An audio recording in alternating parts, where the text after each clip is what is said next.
ladies and gentlemen, welcome back to the Manichean series of Crusader Kings 3 here on the Lord Master channel, in which we have recently formed the Uyghur Khanate, also known as the Uyghur Khanate. I think that's probably how they pronounce it in the Uyghur language. So, yes, was it all worth it? Yes. I have the greatest of Khans trait, or greatest of Khatuns if you want to be, more female oriented here. Gives me all these great benefits, especially the big part, which is siege progress due to the cavalry, especially light and archer cavalry that does increase it, which actually makes our job much easier for offensive wars in the future, where wars can be potentially be shorter from then on out.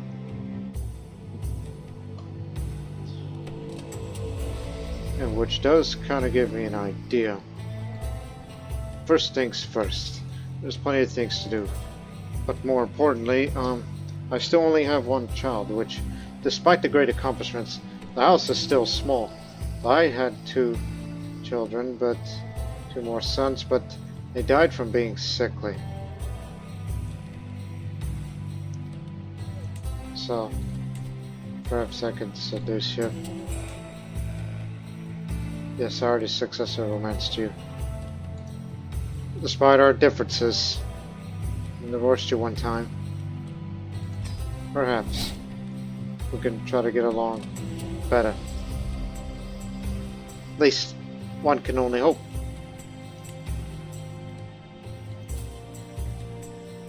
You are 7 years old, and obviously learning is very good, but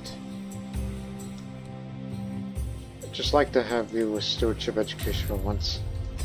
Do we have a court tutor? A good one at least. No, we don't. Why don't we? Look for ones of aptitude. You have a young man who's good. Don't need advanced research. Teach the court. Lieges there, or purposes may gain. Yeah. And we don't have a wet nurse. Would like to have one. In addition, reinforce relations with Silk Road communities. Give me the step this time. So that way we can recruit step warriors to get 200 additional men. Not only to bolster our forces, but it's to bring in more light horsemen and horse archers for offensive operations when we take holdings, and we can get them down faster. For as long as I lead the armies, personally.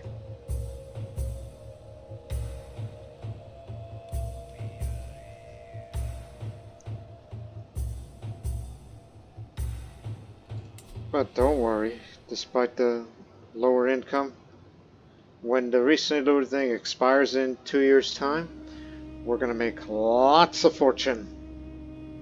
Lots and lots of it.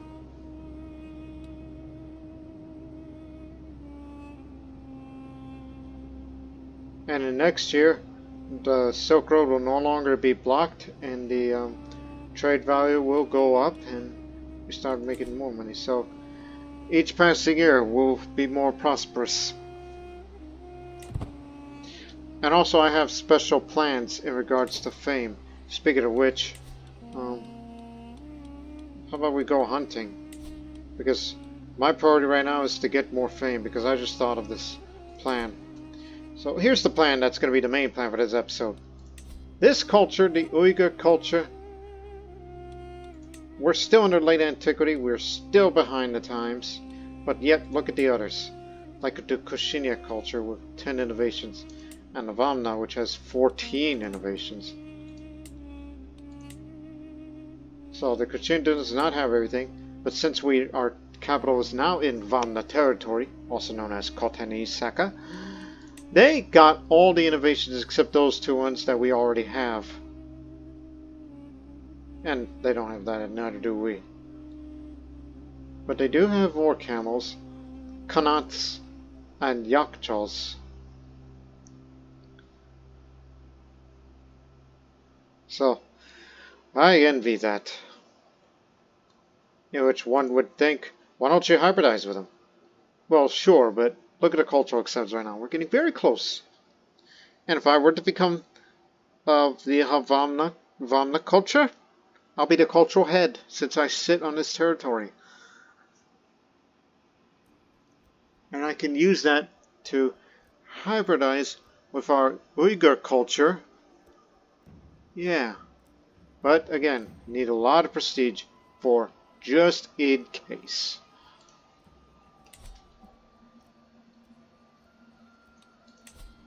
So now your first priority should be hunting. It's a good way to get prestige.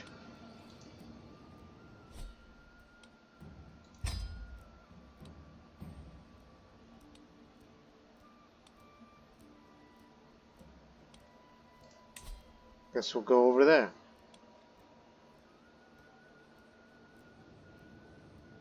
It's dangerous due to lack of control. And we'll be passing through here at the Battle of Chakuka, which actually happened last year. Qatun Sati led her troops bravely in a charge against the Dorada army of Raja Mara. The victory was ensured when the Uyghur pikemen led by the Taberna of Gubundu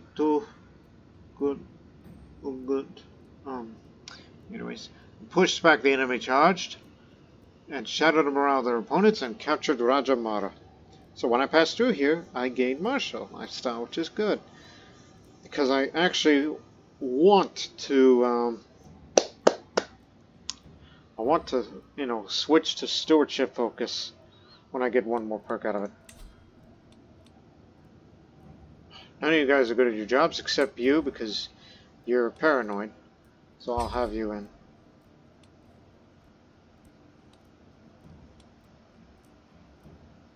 Harassed merchants.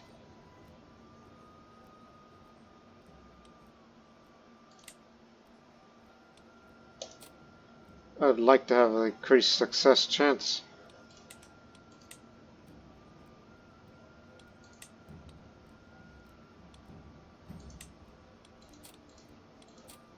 More prestige upon completion.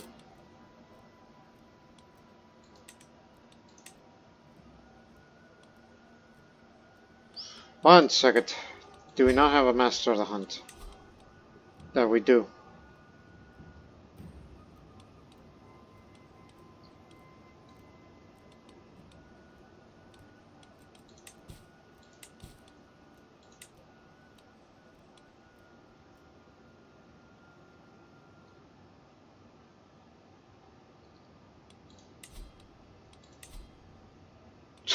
Two gold.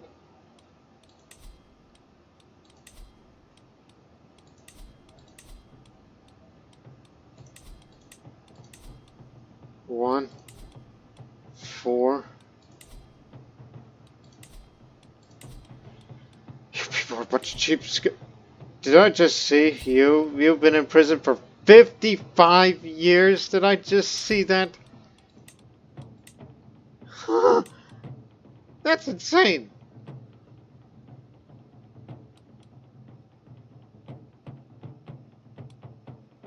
You know what? Let me get out of here. Good God. You've basically been a prisoner since 881. No. 888.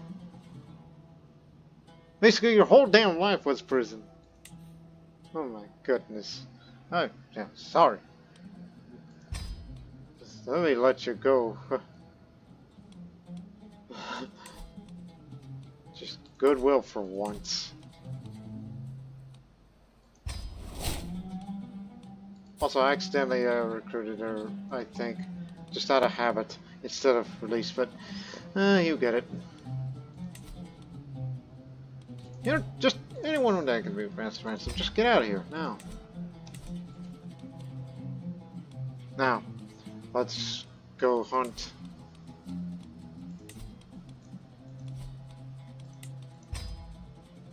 Because we get to do all kinds of activities.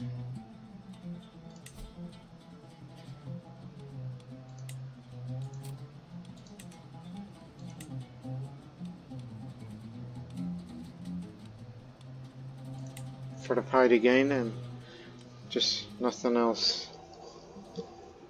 Wait, after all, you're getting close to Paragon of Virtue. Venerate local shrines, just go ahead and do that.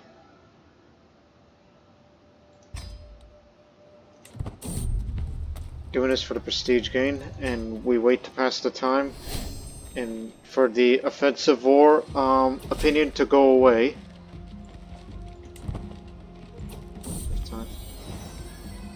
Good, good. Take the cheaper option. Always take the cheaper option.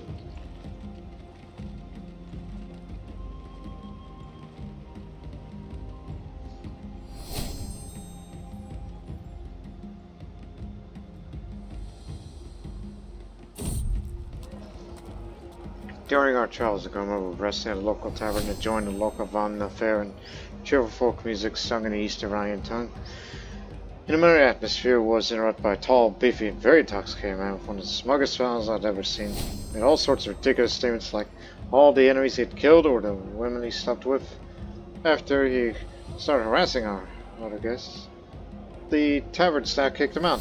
He was so strong after all. My entourage chucked to themselves. So it's something he was amusing to watch, while others said the tavern should have kicked him out earlier. I just want to eat here in peace. For the piety. To get to Paragon of Virtue.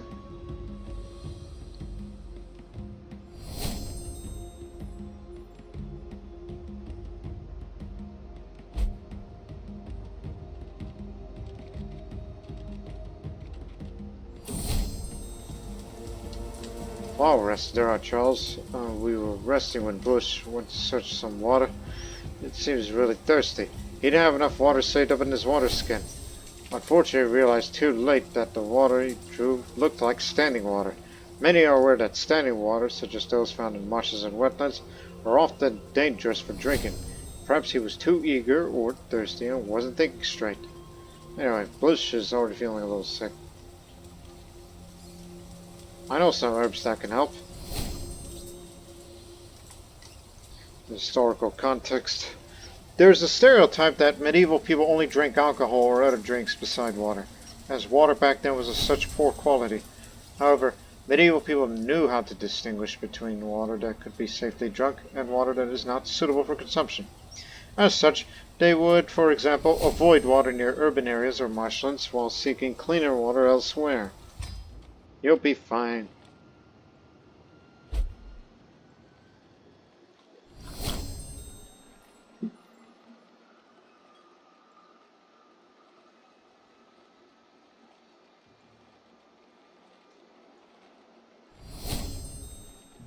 Hey, can't you travel a little faster? I know you're not the best that I've selected, but it'll do. Also, what happened to the other guy? Oh well. You're gonna be the tutor.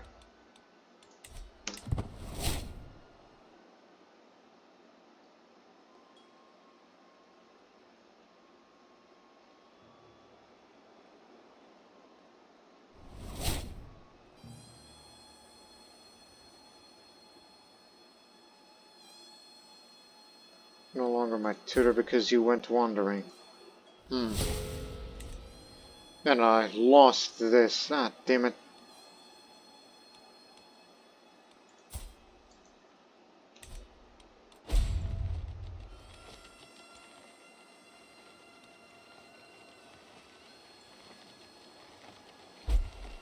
Once we start making more fortune again, I have big plans on how to get even more fame faster, even though it does require money being spent to get more and more prestige out of it. As we wait for the arrival of the rest of the guests, my servant could get started on the preparations. The gamekeeper checks the smugglings, each safe beside his quarry while establishing camp close to the hunting grounds. Those deer are close. I can feel it. Who else is here on the guest list of any notables? Particularly those who may be members of certain factions. Oh, it's only the nomads. Because I would like to befriend with one of them.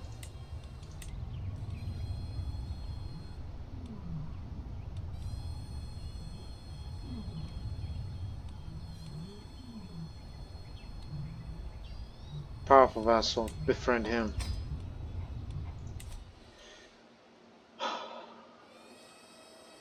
Culture. Vamna. Check that. We need to increase the cultural acceptance speed to promote cultural acceptance. But be careful. Some side effects may include loss of control, reduced tax income, reduced development growth.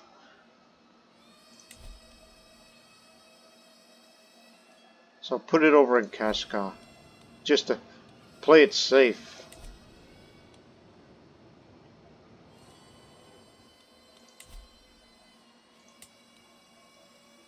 Each passing year, we'll get to that, but there are other ways, which I'll do after the hunt.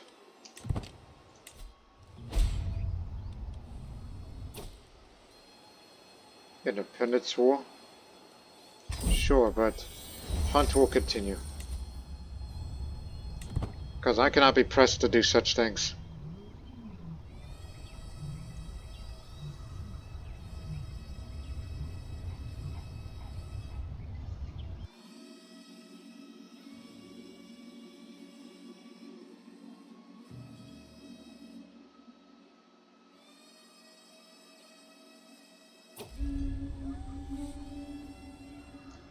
Sultan assembles the party as the sun rises over the camp in the dryness near Shire. My men have been gathering sightings of a stag that roamed local. Many of my gamekeepers of flesh have been pouring over there for tracks and fumes. While sadly there's no sign of a buck in the area, there's evidently plenty of deer. See, the rumors are true. Let's get out there. Same risk as a wolf.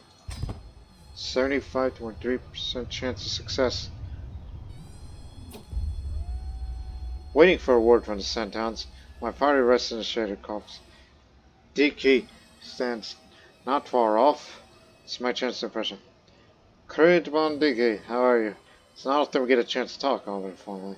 He seems surprised, but not hostile to my conversation.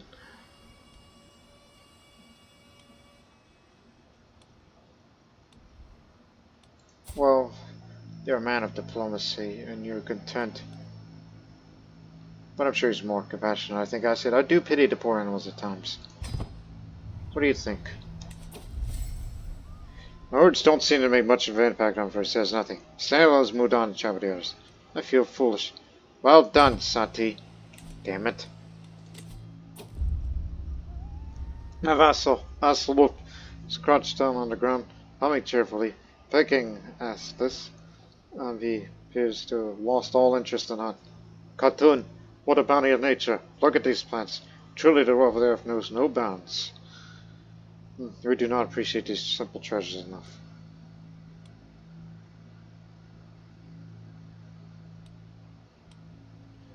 Get back on your horse. We're here for the stag. Slightly increases my hunter experience, which is something I want to do another. It's not just prestige, but it's a hunting experience. My caravan master Lewis is the first to spot it. The flighty male is hard to distinguish. There's no doubt it's there. Observing us through the tall grass, it locks eyes with me, though it's almost though the animal senses my intent. Suddenly takes out a bright flash of brown fur. After we ride, because I'm brave, you see. It's more perilous, but I don't care. Like all games, the slippery stag has many tricks, lunches, and ruses that can fool even experienced hunters. My vassal, Kun Sholi, or Zali, has halted the party. The males is standing perfectly still in the spiny scrub, unflinchingly getting behind us, even under the dog's nose. There's no agreement of which course to follow, and each moment we tarry puts us further from our prize.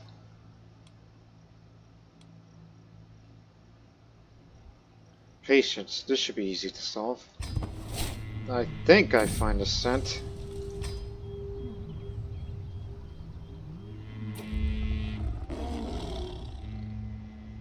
After hours of riding, we're finally cornering the wilder beast. Our chase has not been in vain. The exhausted panic animals turned to bay, struggling to stand and in panic.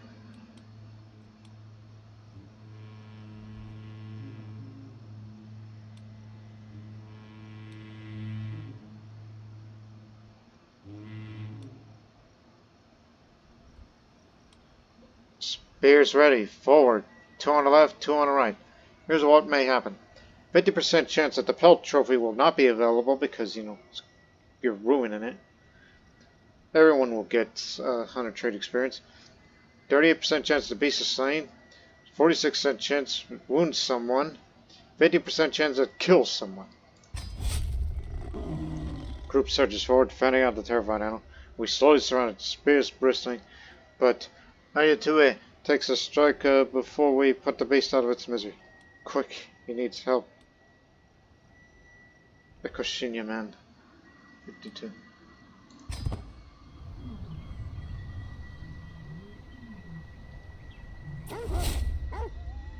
Hunts like these are pure joy. I cannot wait for next year. There's nothing quite like the thrill of bringing down a mighty beast. I direct the breaking up, carefully skinning the carcass in the direction of the game masters. We place the eagre's dog, share the spoils on a stretched hide before departing for camp and home. Mount its head. My guests will see its majesty. Got the feral skull of the skull of I mean, that's where it was a stag, not some other unworldly thing. Well, gain a bit of additional experience from this. There's your legitimacy, there's your prestige. Wasn't able to befriend him, but everyone is pleased. Keep hunting and you'll get your prowess and health up. Now it's going to be another 7 months or so to be on the way back home.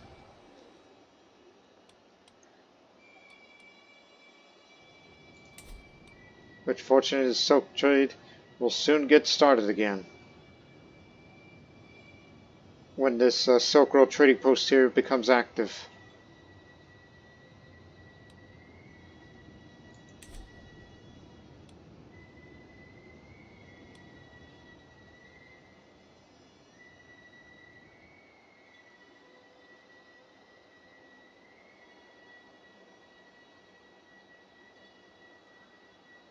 %, chance, good.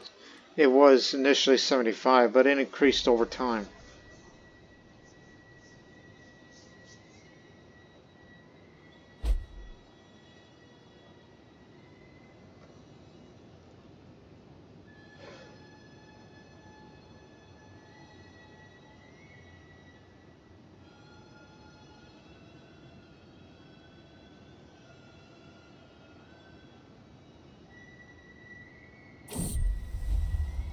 The swords have been sent away in our beds with decorative roses. As Kagen Bonek enters our chambers, and he smiles intensely and joins her without any hesitation. With the help of hands, mouths, and limbs, we affirm the devotion we swore before the Father of Greatness, perhaps in more carnal fashion than intended. As we're united in marriage, now we're united in heart. So now he's my lover, but you can't romance him as I've done that before. Not to mention, you know, that we were soulmates once, then I divorced him one time, then we were after a little misunderstanding, and I can't get it back. Hey, I don't suppose you have any money on you, huh? Because you get your money from being the master of the horse. Would it be funny if I just steal a few gold off of you? But no. We're about to make a pretty good fortune now that the building is active again. And come next year, oh boy, let's get it on.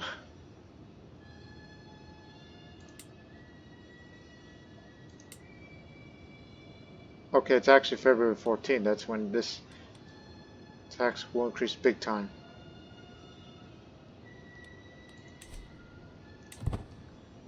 And that domain limit thing, oh, that'll be no problem very soon.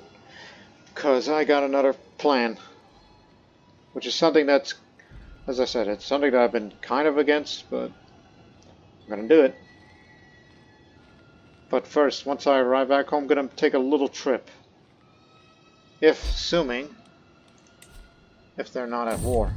No, they're not.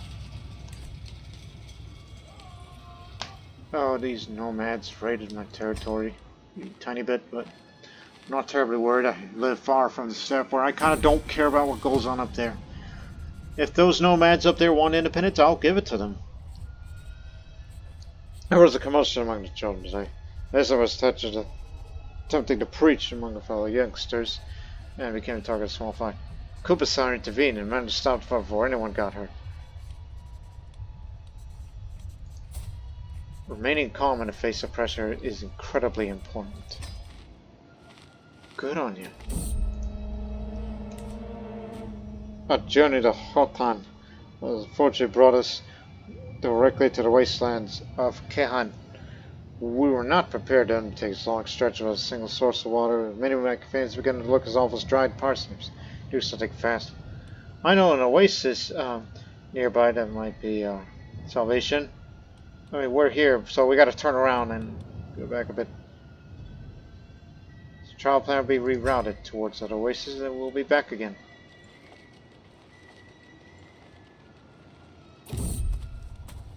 There's one on the outskirts of Chocolate. I see a trail of caravan camels in the distance, and we soon meet with our strange leader.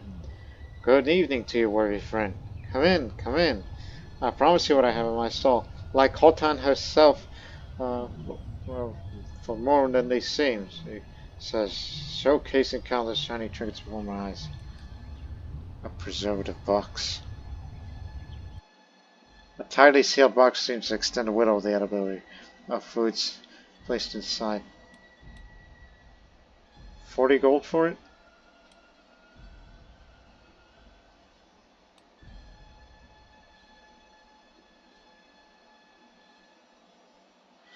I'll pay you whatever you wish. Spend 40 to get that. There's room for another trinket anyhow. Oh yes. Put that up there.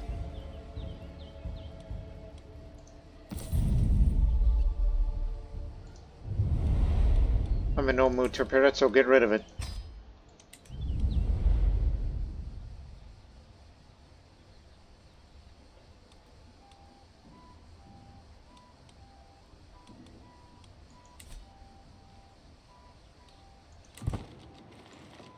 Not to mention getting a bit of gold back after spending it on a preservative box.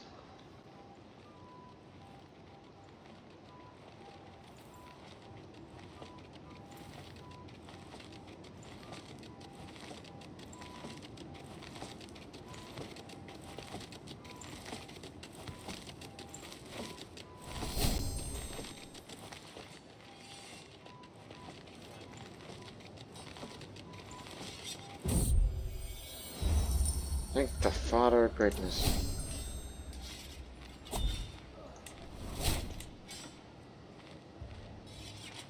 Also about to get one more perk. Here we go.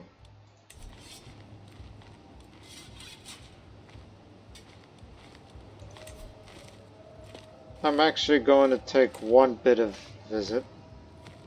Oh wait, we're at war. Well, hurry up and lose up there. So in the meantime, hold court. Does cost a bit of prestige for doing it. My vassal, Count Tisharakshita, approaches me, taking in the surroundings like shot to death. My lady, I have a brilliant idea. How about we host a fair, or even a festival for our common folk to expose into one of the different cultures of our beautiful kingdom? Tisharakshita explains her idea further till she realizes she's dangerously close to over-explaining it. It'll cost you money, but I'm sure it'll help foster a more positive relationship between our people.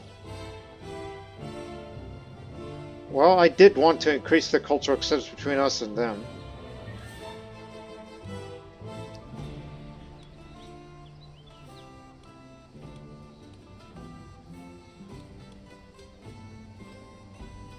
And you're from Korea, huh? One I gave you land to.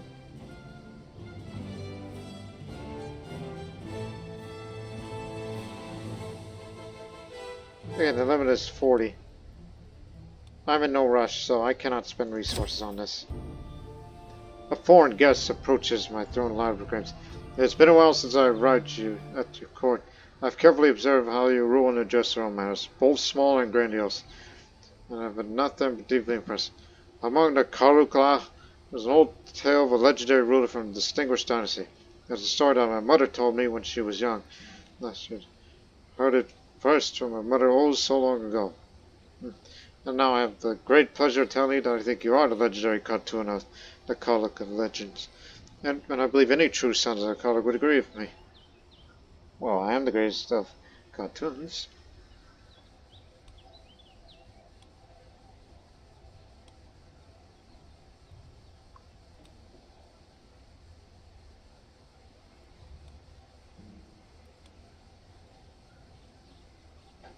So I'll say, yes, your elders spoke about the Bilga. Just say that for once. Out the cone of Gonzalez bishop steps before me, along with a Manichean monk.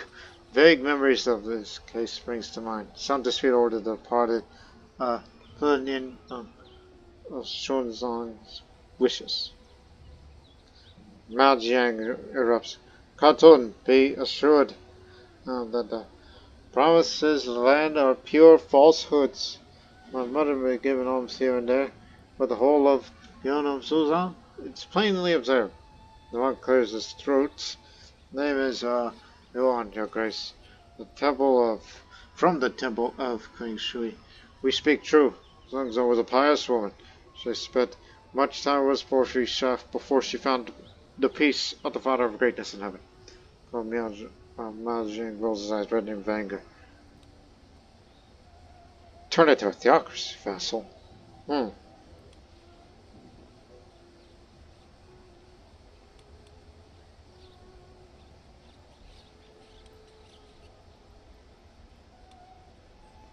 I'll say keep your title, but compensate the priesthood.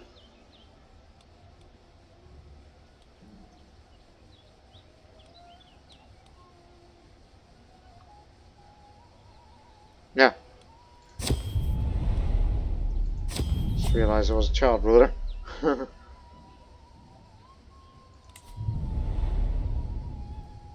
worry, we'll be above it.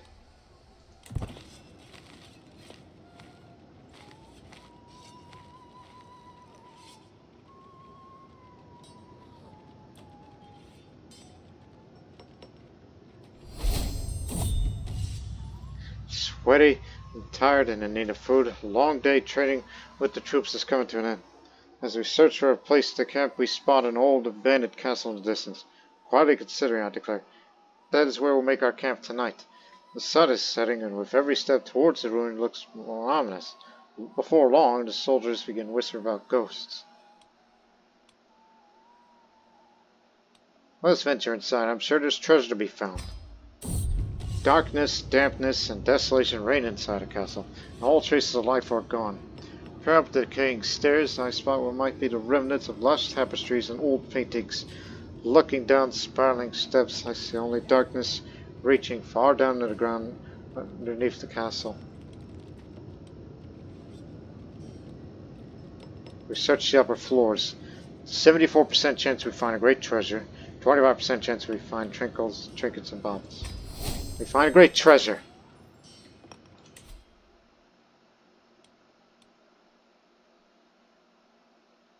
You know what? Get this for once. Forget envelopment.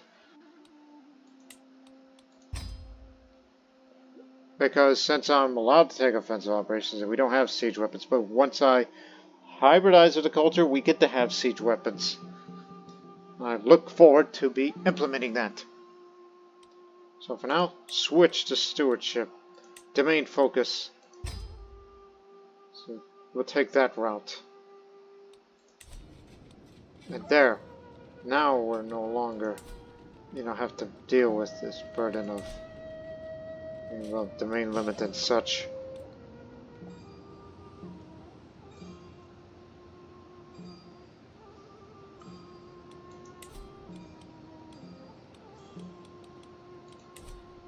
But first, let the war end. It's minus 100% now. That means I could do a few more things.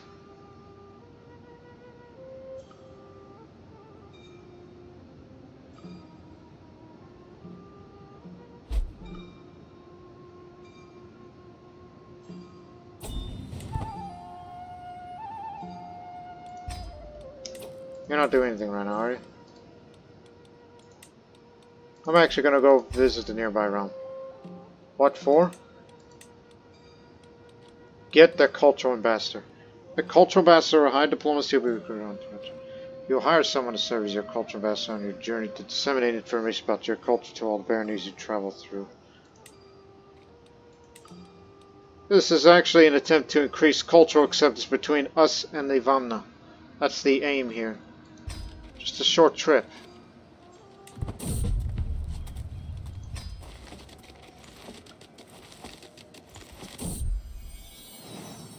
As the days go by, my tributaries grows instead of my belly. Surely it would be more by now. Surely the child made himself known. Something got wrong, for I could feel no spark of life in me. I'm pregnant no more. Oh. Yeah, premature. Damn it.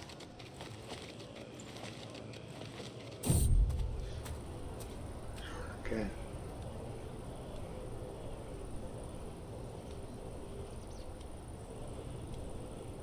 Learn about Vamna culture. I mean, I thought it might be a thing that would increase, but that doesn't look like it. I could become Winter Soldier. Faster movement speed when traveling by winter. 6 chance.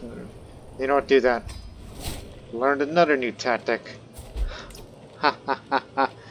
Look at me. 4 different commander traits. Yes.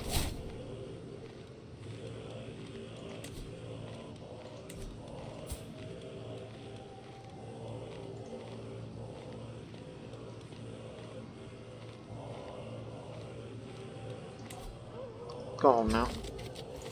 Go on. Yeah, leave Rome.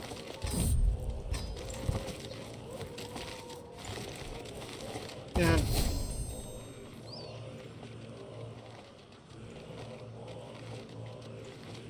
There, now we're starting making real fortune.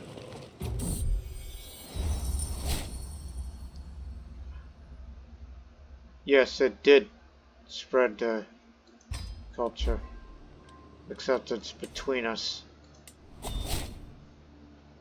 Just give it a few more years. Because I don't want to sabotage it.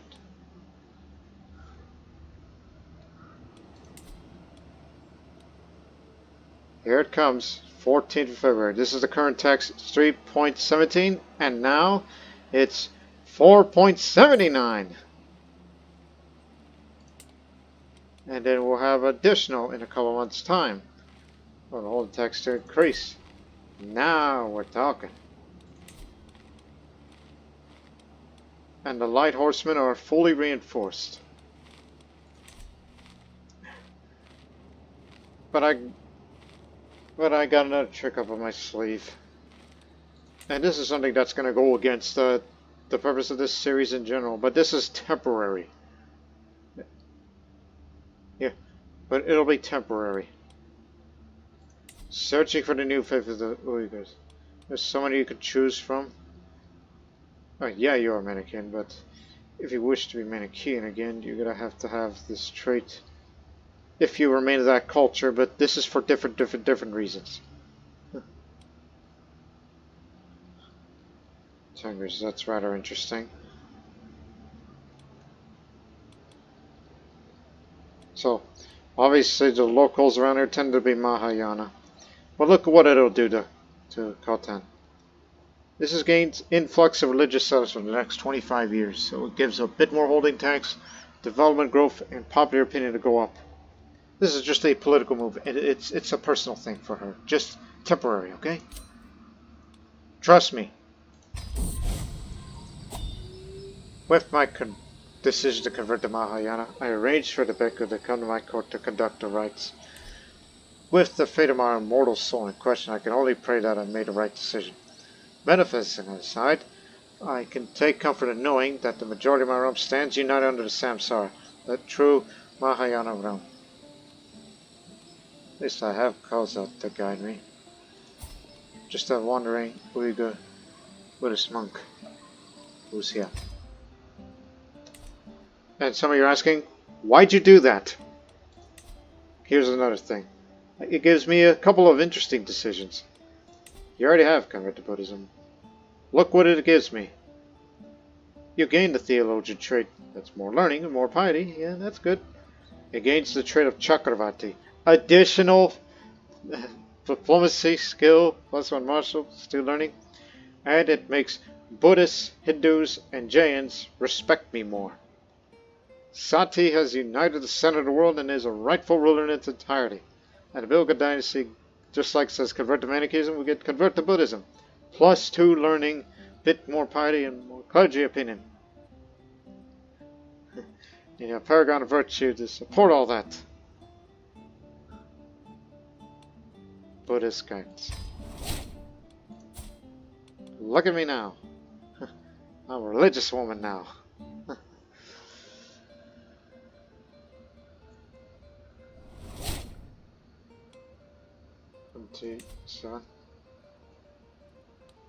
Gain a religious icon by reviving the Gomati dynasty, monastery. More prestige that's needed. See, that's why I did this. Prestige. And then there's the renown.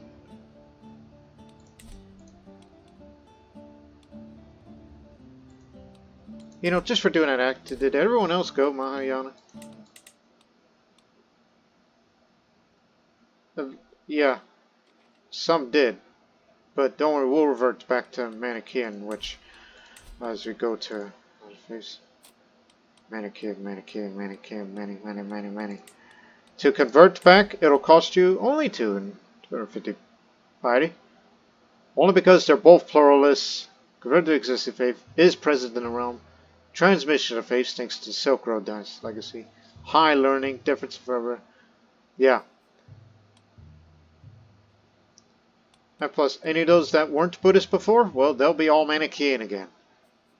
And those that don't wish to be Manichean, that's fine. Keep the faith. Again, temporary. We're doing this in the name of fame and fortune.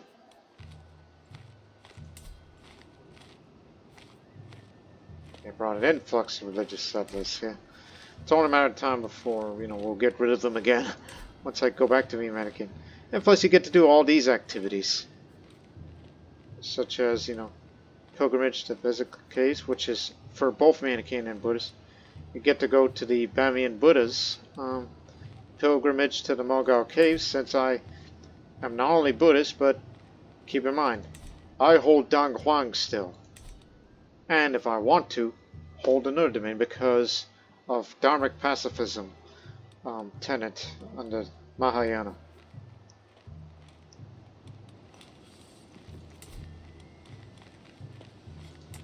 Yes.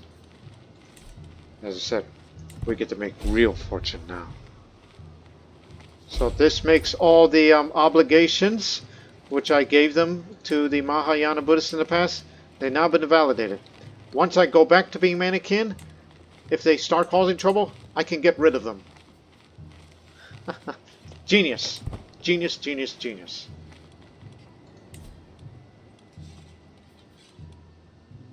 And you can't do that again until another 30 years. Except I can do that on my own free will. And just to please to the locals, even though this is a temporary thing, revive the Gomati Monastery. It pains me as a Buddhist Qatun to see the great Gomati Monastery in ruins. What horrors did the heretics unleash on Khotan when they first conquered it? That was me. To rebuild its Buddhist community, our first step is to restore Gomati to its rightful place as Khotan's preeminent monastery. Perhaps the divine 8 protectors will even return to protect the city. This will give me religious icon. Gain 500 prestige, 250 renown. Yes, yes, yes. Now, what is the 8 protectors? These are reminders. According to various Khotanese legends, the 8 protectors were 8 deities who the Buddha instructed to watch over and defend Khotan. Rulers of Khotan who follow any Buddhist faith thus be granted the 8 protectors character modifier. And as well as any nearby rulers will have access to the activity to participate in the annual procession in Khotan. However, it is possible for this character modifier to be permanently inaccessible to the game, and never given any other ruler ever again if Khotan is seen as no longer being dominated by Buddhists. This can only happen if the county of Khotan passes onto a ruler who follows the faith, meets none of the following criteria, does not have any liege or top liege whose faith is likewise, as in Buddhist or Taoist religion, another faith that's in the Eastern or pagan religious families that has pluralist doctrine, has Eastern syncretism, has pluralist, has unreformed. If Buddhist wishes to regain the blessings of the Eight Protectors, they will first need to rule Khotan once more and take the decision to revive the monastery here. Okay, this is what the Eight Protectors will give you. Bit piety, prestige, more domain taxes here, max number of men in arms regiments, and defender advantage. So, for historical context, in Khotan's heyday as a center of Buddhism, the kingdom was said to be full of monasteries, mostly following the Mahayana sect of Buddhism. One of the largest monasteries, and so the first among equals, was the Gomati monastery, which was frequently patronized by Khotan's royal family. Well, I'm the new patron here, but again, this is a temporary thing. We're doing this out of fame. But it does give me, in the eyes of the world, not just the Buddhist world, but also to Manicheans, when I revert back to it, to say that she's not just a conqueror, but she's a devoted religious woman too. Gomati's future is in our hands. Darkness that shrouded Khotan is no more. The light of Buddhism has returned to the city, and the terrible heretics who nearly ended its glorious Buddhist history are gone. Their destructive acts are reprehensible. Thankfully, not everything was completely destroyed. Most prominently, still standing strong are the ruins of the Gomati Monastery, first among equals of all the monasteries of Khotan in the old days. I worked with monastics in my realm to acquire the resources needed to restore Gomati to its former glory. After accomplishing this, I have heard some claim that the Eight Protectors are happy to see Khotan return to the teachings of the Buddha. These deities, so it is said, are back to Khotan to defend the city once more, just as the Buddha instructed them to do so many centuries ago. Perhaps the Eight Protectors have returned indeed. And this is from the other perspective. Some time ago, it seems as if the light of Buddhism was about to be extinguished in Khotan, when the city's new rulers who followed a different creed took over and established their own faith in the region. The survival of the Buddhist teachings there looked grim for a while. That is now changing. For various reasons, Buddhism is returning to Khotan under the leadership of Qatun Sati. Efforts have been taken to recover the city's ancient religious past. In particular, she contributed funds and resources to restoring Gomati, previously, now and again, the most prominent monastery in Khotan. Rumor even has it among the devout followers of the Buddhist teachings that the Eight Protectors, no almighty deities who defend the Dharma, have returned to Khotan, are now protecting it from the heavens. What joy! What blessings! Another idea. What if the rest of this character's life she remains a Buddhist? But as for the son here, I need him to remove the guardian and give him a Manichean guardian.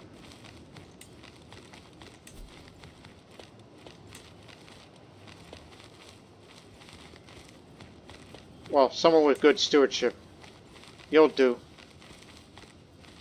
Because you have the education for it. Make sure he becomes Manichean. Maybe for the rest of Sati's life, she'll be a Buddhist. She's the one that conquered Khotan. The monastery was destroyed, and one would think, just like Ashoka the Great before her, she regrets those actions, and now, well, I don't know. I don't know, because like, what do you mean don't know? One problem. How are you going to expand now? You can do forced vassalizations. We could still do that. Because if I remember correctly, no, I don't have, offer vassalage, but forced vassalizations and all that.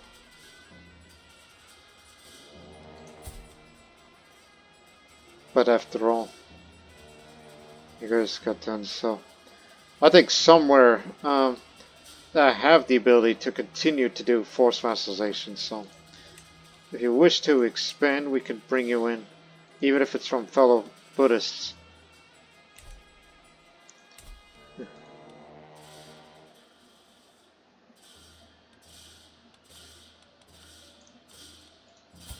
Oh, I didn't know you're the Suzerain. I didn't know that. So we can't expand to Fergana. But maybe perhaps you. Yeah. That'll be the day. Force vassalize and make our way into Samarkand. And there, in Samarkand, I mean, your vassal limit is huge, so I think that's fine. That's fine.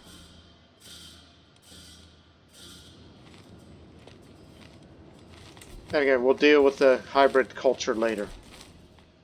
When I switch to Khotanese soccer culture and hybridize with the Uyghur culture back to our original culture that we came from.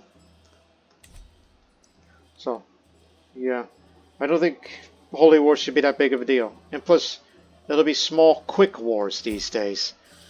Because your ability to, you know, to get things done faster is remarkable. So, not to worry. So I think you should just go along with the role of being a Buddhist patron. But the heritage of the Buddha dynasty will remain Manichean. He's the one that's going to preserve it. I'm the one who decided to be not only greatest of the Qatun gods, but also be known as Chakravarti.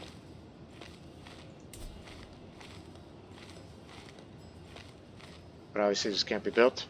But a grand temple, but I'm not that terribly worried right now.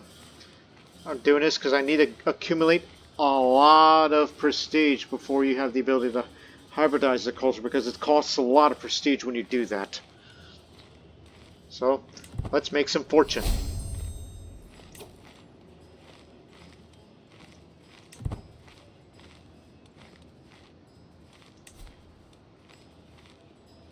We could do the annual procession, but it's going to cost you.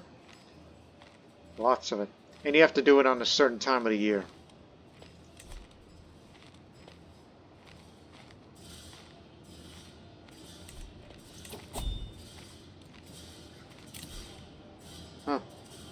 An invitation to the Khandana of Karia. She's over there actually. Despite what the text says soon holding on. But in actuality, it's the life release ceremony. What is the life release ceremony? Release animals of the wild who have otherwise been killed in cruel ways into the wild. And for historical context. Though practiced by Buddhists of all sects nowadays, particularly Mahayana and Vajrayana, the life release ceremony likely originated from the medieval Chinese Buddhism, perhaps derived from the indigenous Chinese practices. Even back then, Buddhists were aware of the Buddhist ethical issues, environmental effects, and how it could be a theatrical, superficial act, rather than one done out of genuine concern for the animal's well-being.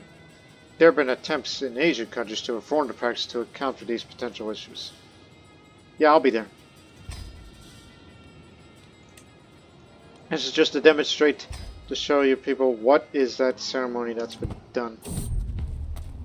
It's time to start the journey care for the life release ceremony.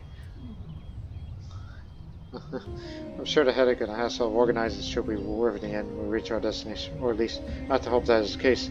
Otherwise, all the stress over the trip would have been for nothing.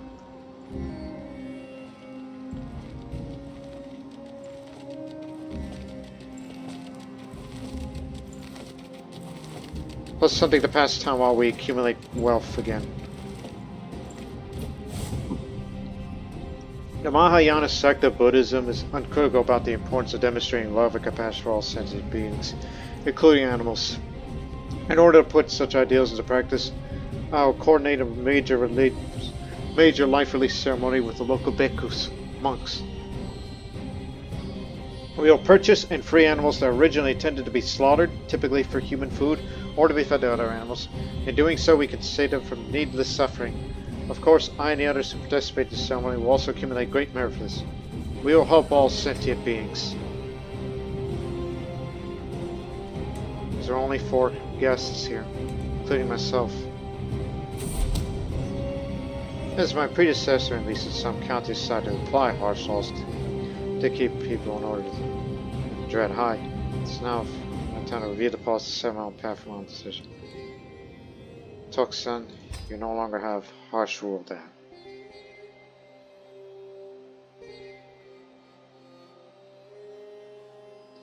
The intent is compassion, or spectacle. Okay, we can choose here.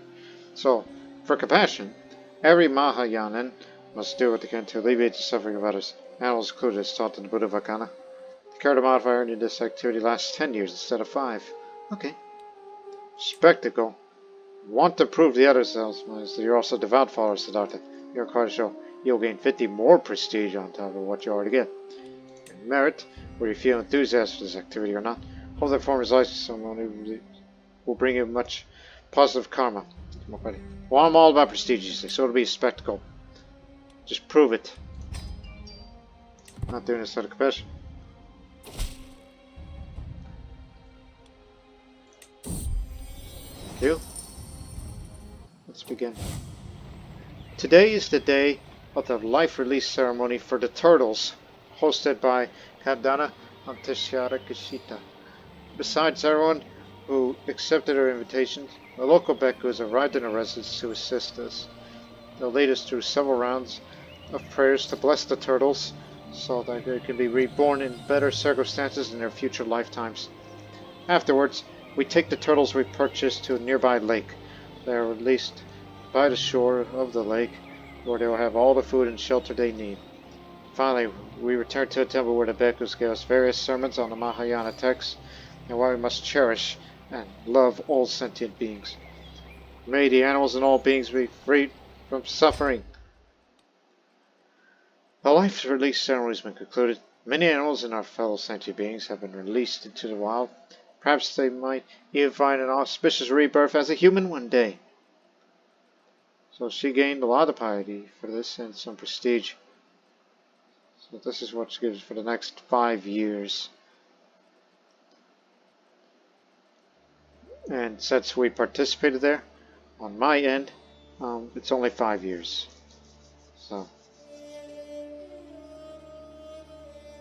So at least I gained a bit more increased prestige. So it was only a 50% chance to have it, so I don't think I got it, but good enough.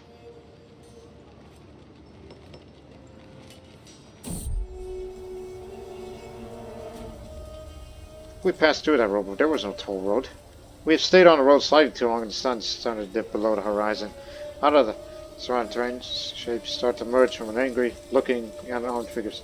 This here road is a toll. Pay up, says the biggest, frankly ugliest of the bunch. Our caravan master push steps forward, weapon raised, looks in your direction.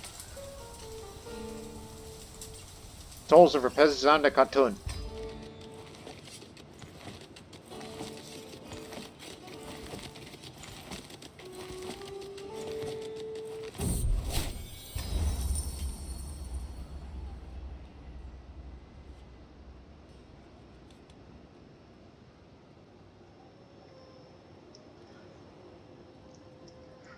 So yeah, this character, as I've decided, she's going to be Buddhist for a while.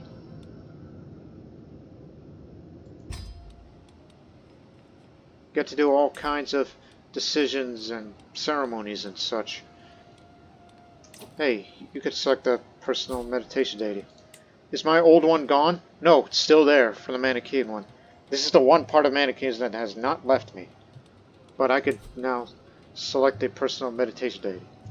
Many Buddhists devote themselves to a meditation deity, Buddha, or Bodhisattva to help them reach enlightenment. By devoting myself to one of them, they can help me on my path to become a fully enlightened being. I should decide which divine being calls to me the most.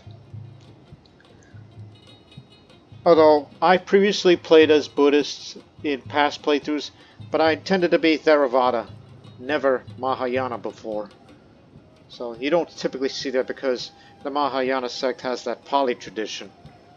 Pali canon, I should say. To be more correct. And also certain cultures like Tibetan and Irrawaddy, Burmese if you will, they don't do that. So this is unique here. Meditation deity is a deity, Buddha or Bodhisattva, who helps um, one to reach spiritual enlightenment by devoting myself to one of them. It'll help me focus on attaining full enlightenment, which will focus on venerating a specific Mahayana deity.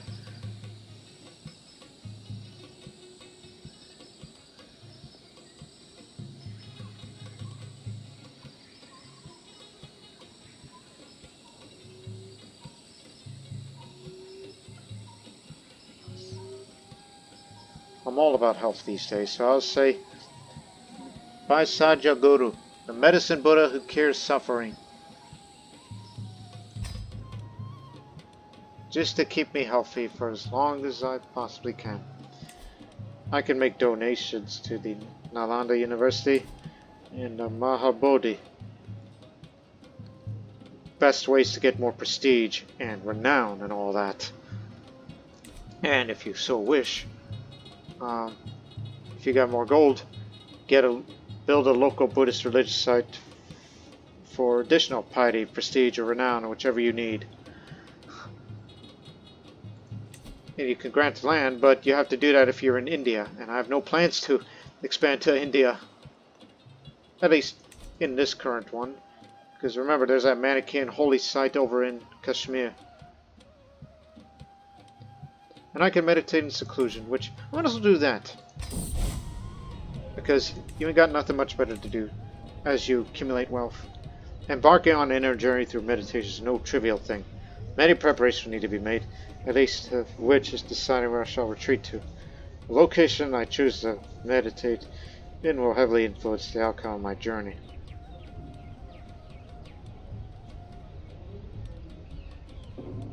How about the under the great blue skies of Kopeki? Oh, wait a minute, that's far away. That'll be a far travel. And same for the remote mountains. You know what, just to comfort in my own castle. Let's stay there, because a bunch of that is just travel. Yeah! Claiming my life.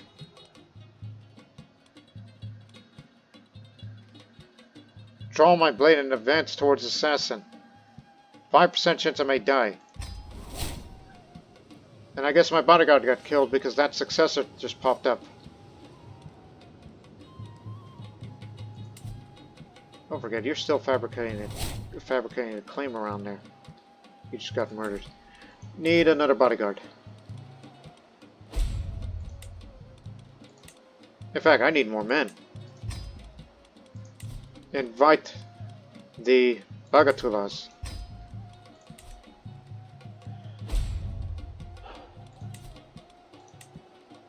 No.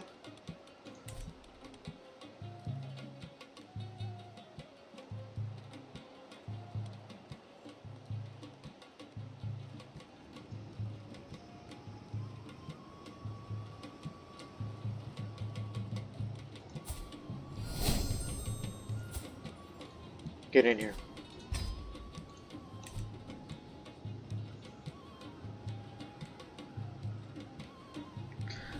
Again, I recall some of those vassals of mine will not revert back to Manichean, as I saw those that... I mean, let me look at it again. I'm sure there were those that didn't. I wish to stay Manichean. Take a look at those characters when you convert. Yeah, some are still Manichean. That's good. That's good, actually. Because I want to have a long reign, so all the vassals will look at me highly, and subsequently, they will all be Manichean. No longer Buddhist. It'll be entirely Manichean. So it's a pretty good ruse when you think about it. Using Buddhism as a way to help our dynasty with its great benefits, and be known as a Chakravarti. But his character just to add more bragging rights for her.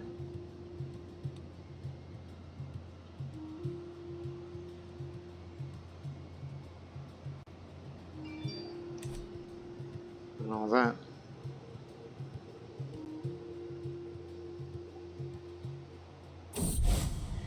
Treated to the privacy of my chambers, I began an extended period of fasting and meditation.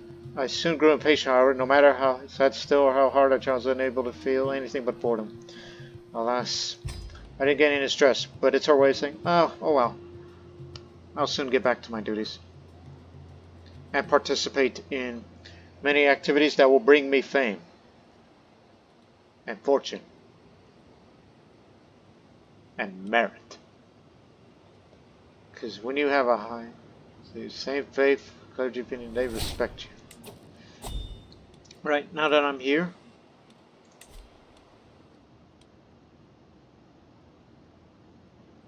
I'd like to have the annual procession of Qatun get in here. How much does that cost if you were to hold that, by the way? Prestige, prestige, prestige! If you were to go all the way. I'm sure it's extremely expensive. Oh yeah, it is. Okay, so we won't hold that this year. Next year we'll do that for certain. We'll hold a procession next year.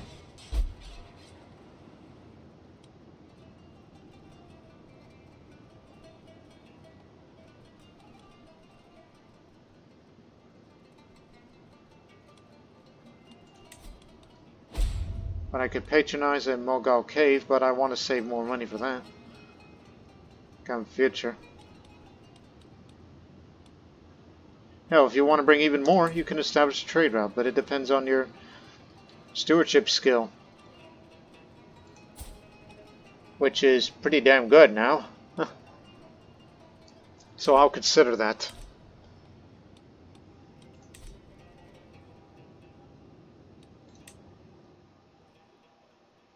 That's what you're concerned about? The Skardu sweats?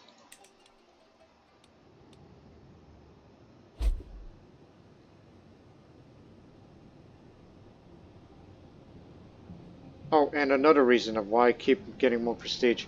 You know how much prestige it costs to convert to the local culture as a first step towards hybridization? Yeah, but I won't be there. You know how much that's going to cost? Oh, plus you can't do that here. 500 prestige.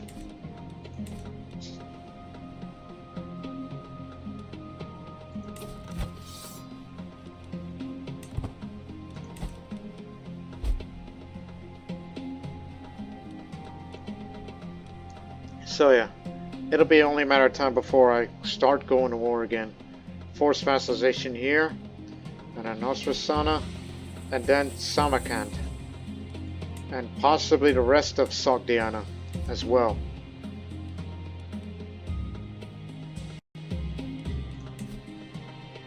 Hey, you there, your fellow Mahayanans. If we're only neighbors, you would come in. Nomads, don't do that.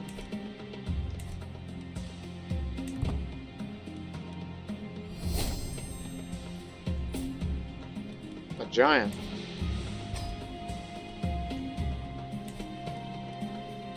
Forced vassalizations, holy wars and all that. Despite surrounded by Islam, this one area in Shahabamian, I just saw that expanded to there. I just saw that.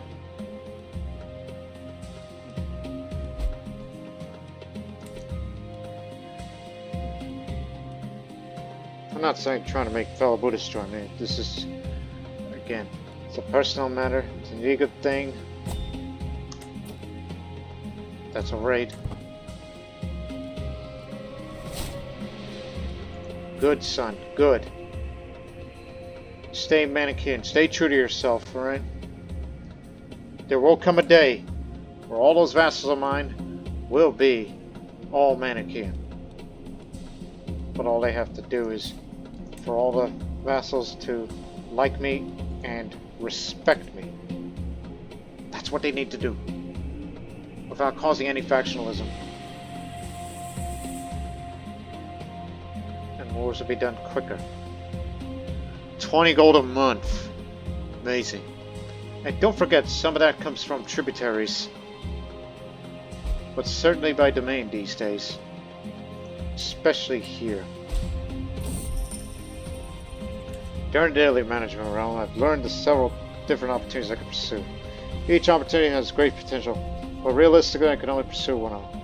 I must determine what would ultimately give me the most value.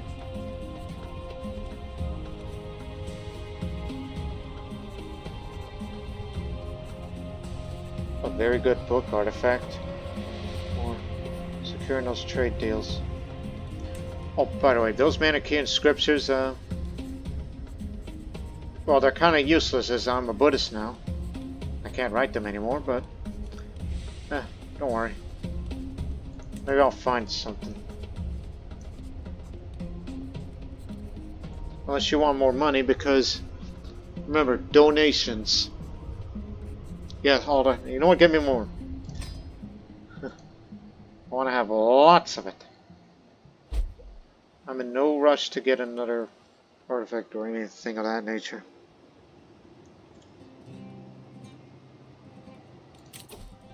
Oh, Christ. How much is it you want to make me? I forgot about that. You want to go to Tibet?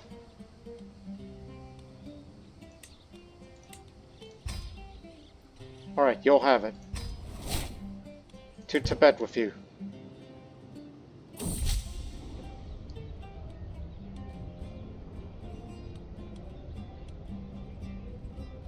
Money is about to be spent elsewhere in the coming months.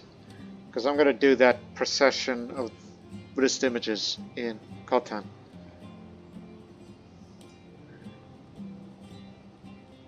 Simply for fame reasons. The majority of those Buddhist activities that I'll be doing will be mainly aimed for fame only. Time has come for you to depart on my adventure, my Qatun. Beneficiary, Kalian environment balance as well as you can, while way down by heavy bags. Before I leave, please tell me, is there anything specific you want me to keep an eye peeled during my journey? Well, last time it was tapestry artwork. So I'll say, I want a trinket made from a material that you cannot find here.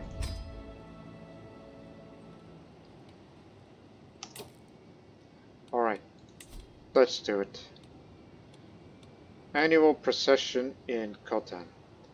For historical context, in Khotan's heyday as the center of Buddhism, an annual processional ceremony which lasted 2 weeks was held in springtime, involving everyone in the city from commoners to the royal family. Sacred Buddhist images were placed on carriages and brought in from the city outskirts every day. Each day's procession was organized by one of Khotan's major monasteries. Golmati Monastery, the most important Khotanese monastery, had the privilege of going on the first day. It's time to reaffirm our faith in the Three Jewels by participating in Khotan's annual procession images. Ever since Khotan became the land of the Buddha, processions were celebrated without fail for centuries, except one time temporarily when we conquered here.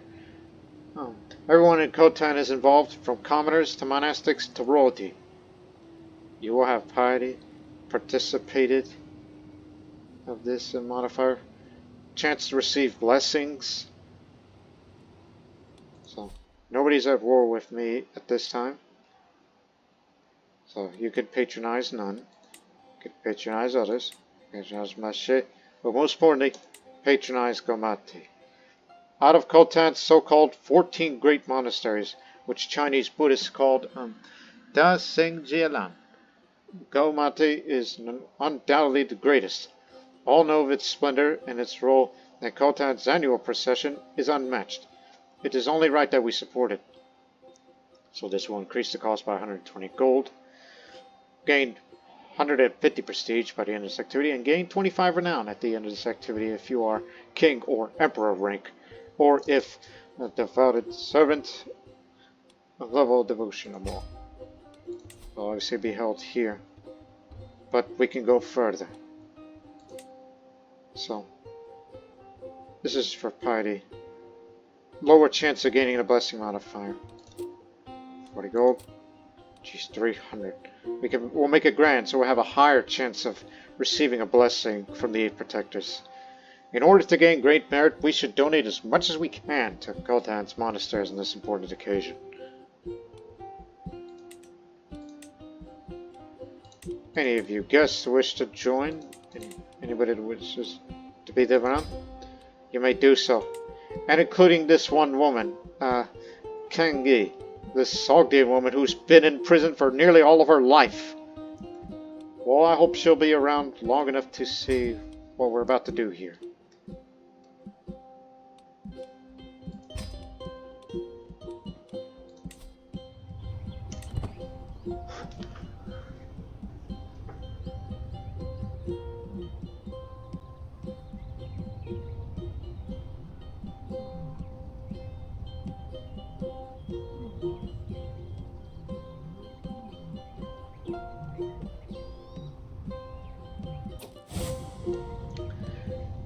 It's going to be a lot. Ever since Buddhism came to Khultan, Buddhist devotees living in the city under the leadership of the city's monasteries would organize an annual procession of images lasting 14 days every year. Everyone from the grandest of royals to the lowliest of beggars will participate. Legend has it that when the Buddha went to the present side of Khultan, he instructed 8 enlightened beings to watch over the city. The city would protect the city as long as its people remained true to the Buddhist teachings and practiced them earnestly. Thus, Mahayanians in the region like myself have a duty to partake in the ceremonies like the annual procession, to ensure the light of Buddhism will never be extinguished in these lands. Except one time. This year, I've made the aspiration to partake in this great event, and to witness the glory that is Buddhist Khultan. It's time to prepare myself for the ceremony.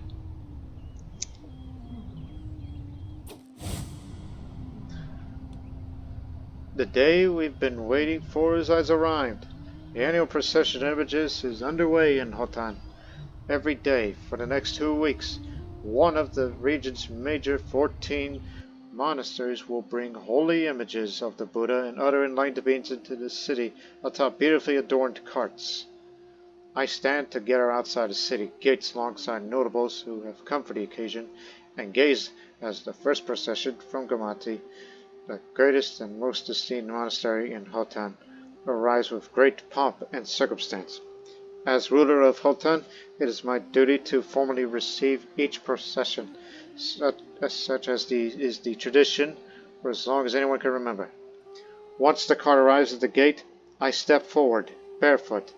I take off my crown, I prostrate to the images and make offerings, before everyone follows suit. Afterwards, the women of my household stand on the city gates to shower the carts with flowers as they enter the city. A heavenly sight. A wonderful start to the occasion.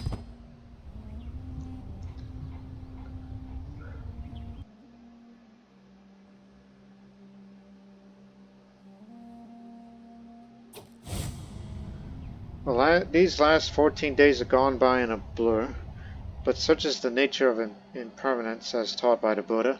Nothing can last forever. Normal life is returning to Khultan, as it were. The last processions is done, and the hustle bustle of Khultan has died down. This year's celebration was considered a good success. The hope, as always, is that the merit that we gained from organizing and doing these ceremonies will bring many great blessings, both in Khultan itself and to everyone who participated. I'm glad I could participate in the annual procession. So there's your prestige, there's your bit of renown, and 49% chance that you gain great blessings for the next 8 years. But the question is, do I get it? Yes, you did. You did gain the great blessings from Khultan's 8 protectors for the next 8 years. So now they say this character received the blessings from the 8 protectors after participating in the city's annual religious procession. According to the legend, the Buddha appointed 8 deities to protect Khultan, ensure its sovereignty, and defend the Buddhist teachings. These 8 deities that we mentioned before are Aparajita, Samnajaya, Gagara Swara, Suvanamala, Grahavata Pata, Amgusa, Stanavati, and Vaisravana. So, lost 12 monthly party. And initial any hostile gives such chance against me is lowered. And as well as, those that participated and get a bit of renown for that. So there you have it. Now, keep in mind, this is something I want to do next, and this is only done once in a lifetime. Another good reason of why did I become Buddhist. This little decision here. Get me more prestige. And more renown, especially. It takes a year. But I don't want to spend a whole just yet. But that day will come soon. Just enjoy the fortune while you can.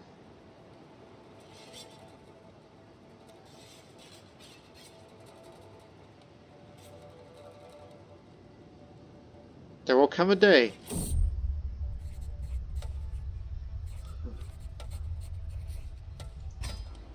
There will come a day where, you know, I'm gonna go Manichean again. It's still part of the plan. I did not betray the faith. This is a political move to get these vassals, especially those who were at first by my ancestors that vassalized them, offered them vassalization, and give them religious rights. And now they're null and void because the liege is Buddhist now, so there's no reason for that to exist. And that in the time when Manichaeism makes a comeback once again, everyone will be Manichean. The entire realm will be. Meanwhile, my liege, the adventurer Kayanavarman, sends word to Seven Exclaims Holy Letter. For 10 days and 10 nights, me and my party has been hiding. The bandit Lord Yidring is set a blockade on the route in Mistral. What do you advise? Caution, or should we fight them, trusting Brahmin to keep us safe? Signed, Kayanavarman, Patronizing. Seems quite a predicament. Gee, I don't know about you.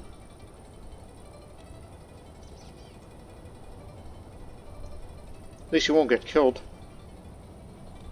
I would. Just bribe him. You get all that money back in a month anyhow. Through my connections with the steppe elites in my realm, I've managed to build a good rapport in their community. Even commoners who shared ethnic origins, such as elites, having migrated here from elsewhere along the Silk Road, are thinking more highly of me than before. I have no doubt people who live in their homelands and steppe regions have also heard good things about me and my family's rule over these lands. In the long run, this will surely benefit me politically and financially, earning much honor and acclaim for my dynasty. Let's hope this period of goodwill lasts a while. Another 25 renown.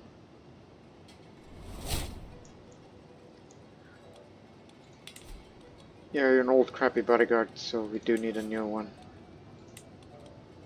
You're younger. I no longer master the hunt. Well, we got an excellent one. No, you'll do. You're a vassal of mine. Remember that legend seat? Mighty Deva? That's a... You got 2 legitimizing legends now. It's great. I was hoping for something more. Wait until you have at least 200 gold, then we'll patronize the cave. Even though there is an activity where you can go to the pilgrimage of the Mulgal Caves. But it says receive extra bonuses if you built a Mulgal cave in your lifetime. So don't do the pilgrimage unless you patronize that cave yourself for additional bonuses and all that.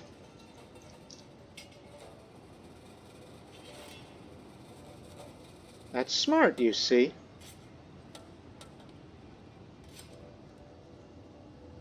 Just enjoy the peace and prosperity here. There will come a time we will start conquering enemy territories again. Or vassalizing, we should force vassals again. You're the first target because you're easier to get them in. Oh, great. And then, so that way, it'll be a quickest way to Samarkand, the Manichean holy site. And then once we're there, then we can ask them, who are fellow Buddhists, to, you know, keyword fellow Buddhists. So that way, we've expanded around fairly quickly, and then we get them in, linked up with them. I mean, yeah, that'd be our entry through Transoxiana and Khorasan. And all that.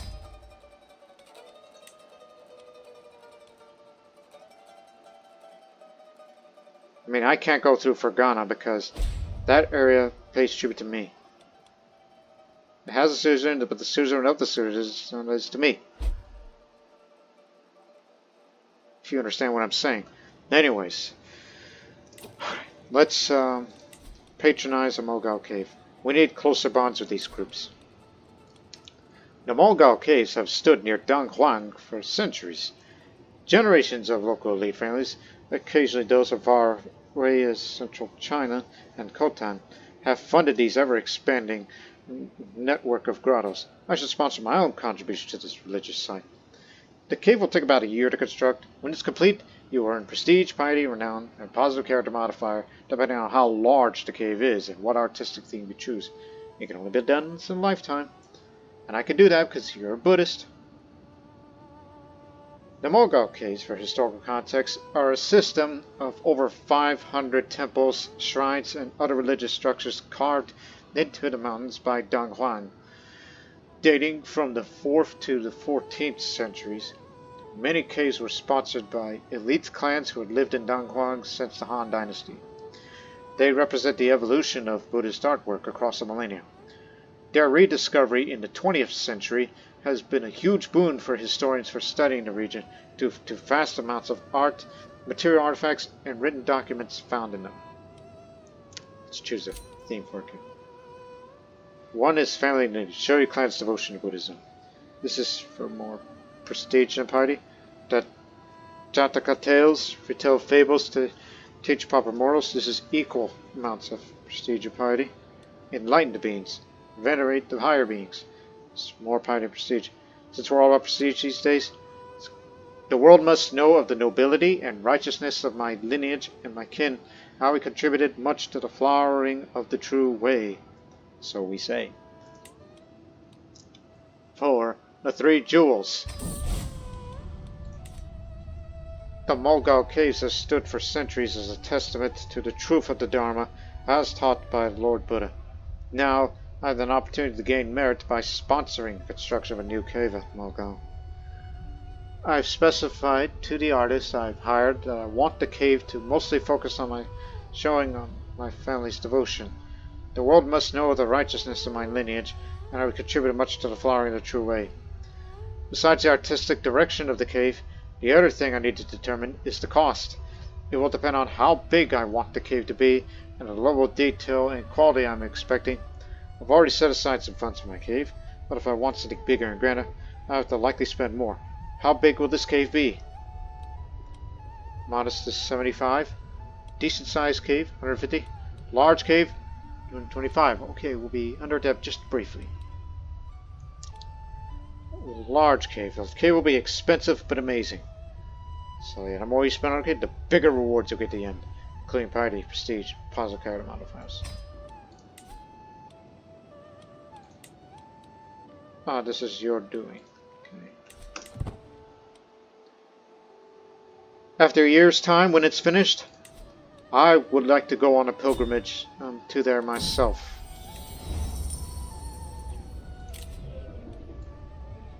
That's nomadic. 2 farmers living under my jurisdiction recently got into a major squabble. They were doing a business transaction and transcribed the amounts of barter goods on tally sticks. One farmer, however, tried to cheat the other by changing the amount of tallies on the stick. This was a stupid thing to do, as the other farmer had copies of tally sticks made. Now the fate of the cheating farmer is up to me to decide. That's unjust. But since I'm prestige intensive these days, I'll say he will need to pay a fine as punishment. For context, special sticks used to tally numbers have been used as a method of keeping records since prehistoric times. In a medieval world where illiteracy was common, they were considered very reliable. As a testament to their importance, they were even mentioned as late as the 19th century in the Napoleonic Code, for example.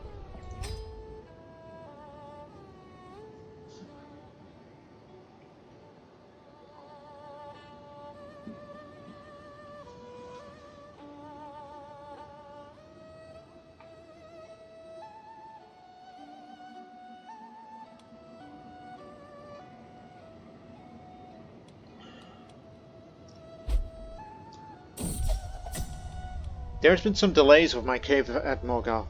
By coincidence, my cave is being carved next to another cave under construction, which is being sponsored by an association of merchants.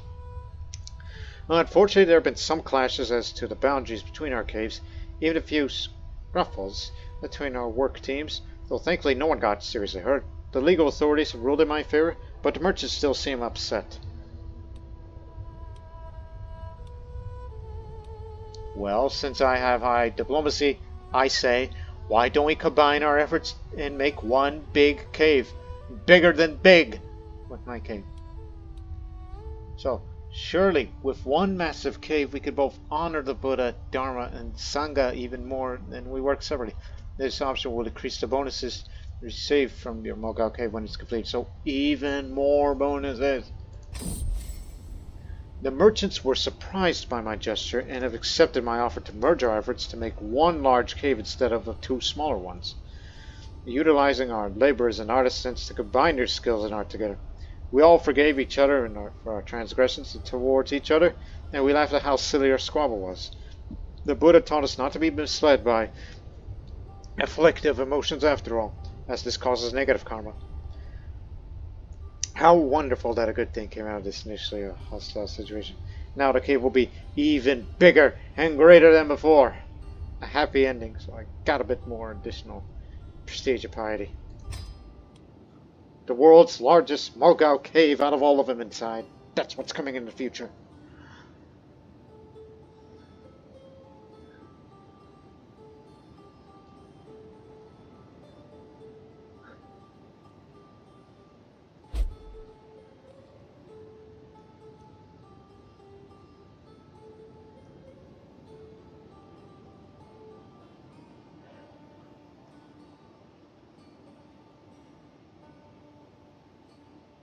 All we can do now is just wait. And unfortunately, I'm getting closer to being no longer childbearing age, so, son, don't die. Otherwise, I'm going to be risking for, adoptions.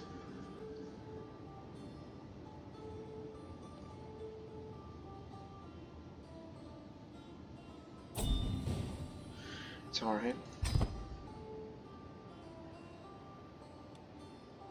Just want to be at peace here. And you have the ability to convert local culture when you're ready. The food I'm eating for today tastes a little bland, a little too bland. I want to add some spice to add a bit of kick to the taste of this meal. So I look around to see what spices are on the table. I settle on using cumin, a classic ancient spice used in many different cuisines. Sprinkle some on my meal. Ah, it's much better. You got it.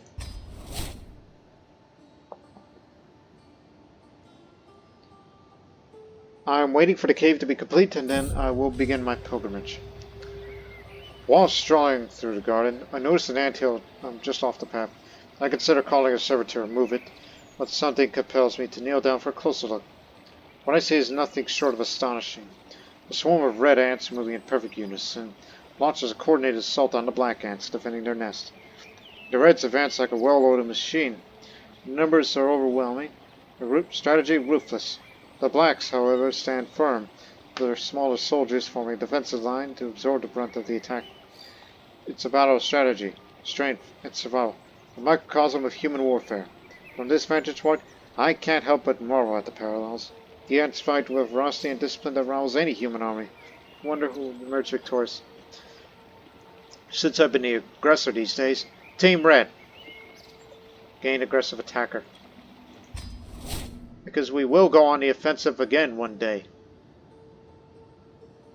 After we decide to live in peace and harmony, and wealthy too.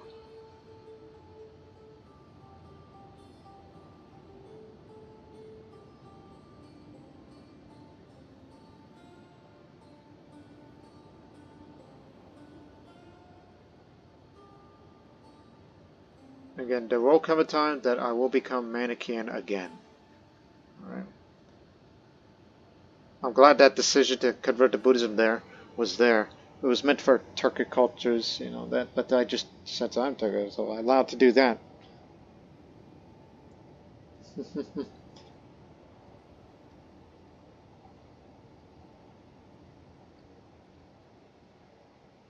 Again, doing this in the name of prestige and fame. Get more fame as humanly possible. Until I say I'm ready to convert to the Vanna culture and subsequently hybridize the culture with the Uyghur culture, our original culture, then you will get what you need.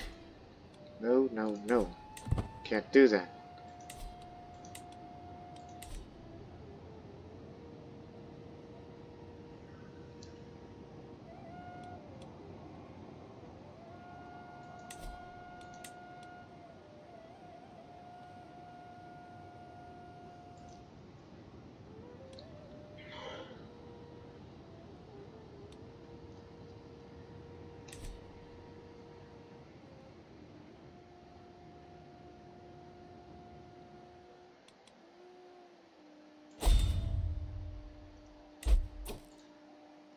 Who's that?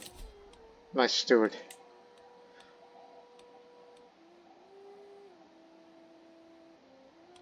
Yeah. We need a good steward. Unfortunately, there isn't really good, but this is the most decent one we have. And we're not doing this for money, we're doing it for cultural acceptance. Oh yeah, you did well. Okay, you can stop now. That's what we need. It's eligible to be hybridized. Like when you convert the Vamna culture, the nest between them and the Uyghurs, so together, they're good.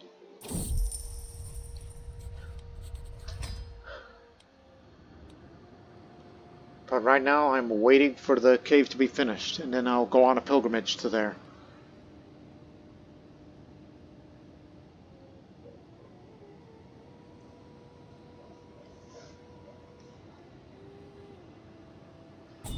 Be patient.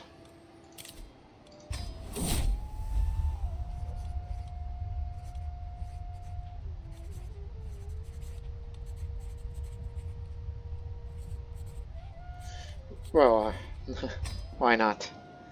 If I'm ever revealed to be a deviant by someone, I just say, hey, it's shunned. Well, it's shunned in the Manichean faith, but what about here? Shunned in Buddhism as well. Go figure.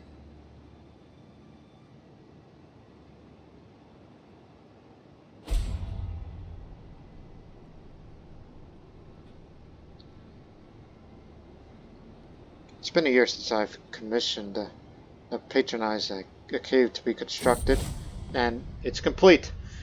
Finally, after a long wait, the men I commissioned are finished carving out a new cave in the Mogul Caves. It is a beautiful and stunning, just as I imagined, and the pictures carved on the mills look so realistic. This cave will probably stand alongside the rest of the grottos here for many more centuries.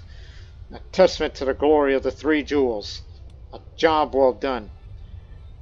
You didn't just patronize a large cave, you patronized a huge cave for the next 15 years. So,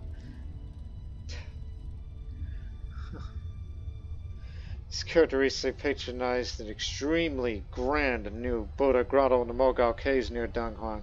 This cave is one of the biggest complexes at the entire Mogul site, full of dazzling visuals and breathtaking art.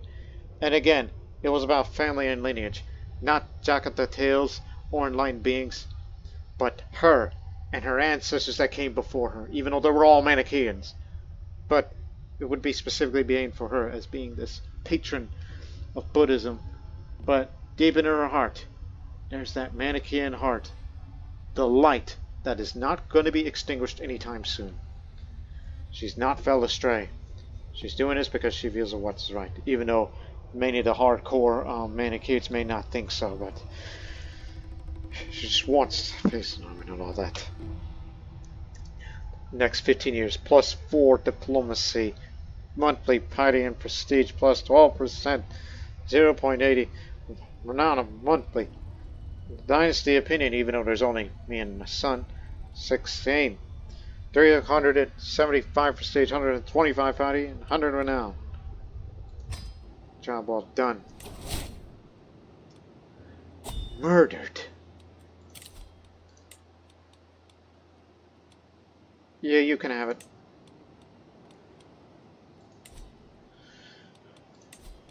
Right, now that it's complete, now I wish to go over there and see it myself. Oh. So, Mogul, as we know, is a whole massive network of caves carved in mountains used to worship of the Buddhas and other holy beings. Spiritually devout people come near and far over the centuries to pray and meditate in these ancient caves. This is not for piety. This isn't for prestige, but it's simply for piety. This is just to demonstrate to you viewers of what this is like, since we're not going to get that opportunity again to do this. So again, reminder one more time. The Volga caves are a spectacular network of religious structures carved around Donghuang. So actually we did, this is still there.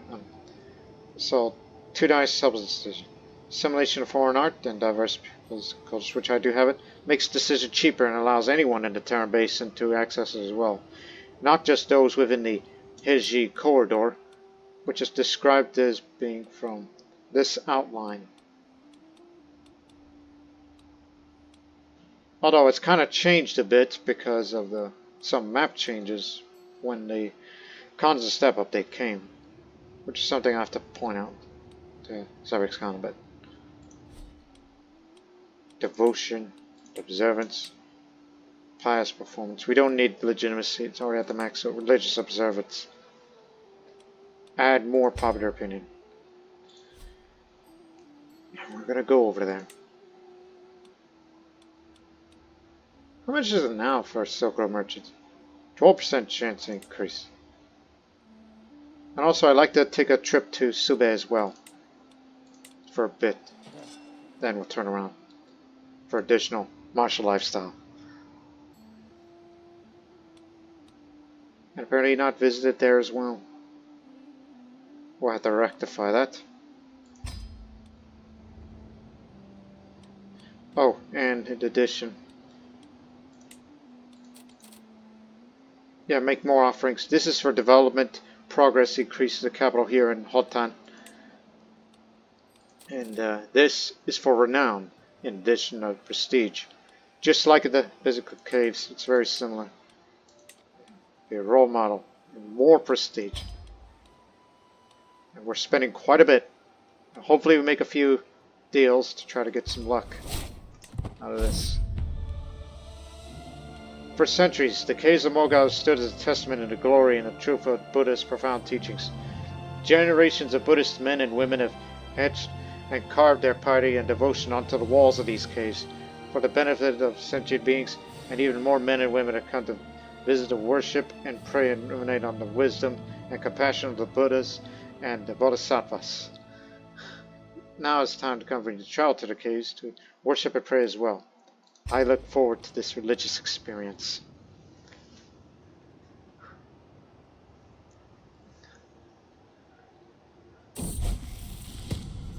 For many months, the clerics in my realm have been tempted to lobby me and the other members of my dynasty to accede to their request to have a more prominent role in the affairs of the country. At last, they were able to politically corner me and decide on the matter. My answer will give a significant impact over the different political angles. Oh no! Snub the clerics. So I deny the clerics the power they seek, bringing renown to my dynasty to do so. Your piety suffers as a consequence. You're zealous. If you are zealous, you would lose a level of piety. Gain more renown, but my Maharaj Purohit will not take it lightly. So snub. Trade prestige for more renown. A fine day like this, the weather is nice, the pastures of Mahayana look great, and the local livestock are positively jumping and cheering in their own guttural manner. Cows are walking next to their mothers, their fur shiny and clean. Overall, the place is very competently run, though I notice a couple of oddities that I would manage a bit differently. The local patriarch approaches me. A fine morning to you, my lady. Are these beauties not a sight to behold? I could apply some of these back home. Oh, yes. Yes, yes, yes. Improved patch for the next 15 years. Cheaper construction costs, more holding tax. Development! Always excited to have more of these.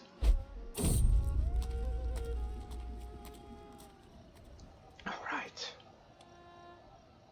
Remember, you now have a 7% chance to get the Silk Road Merchant trait.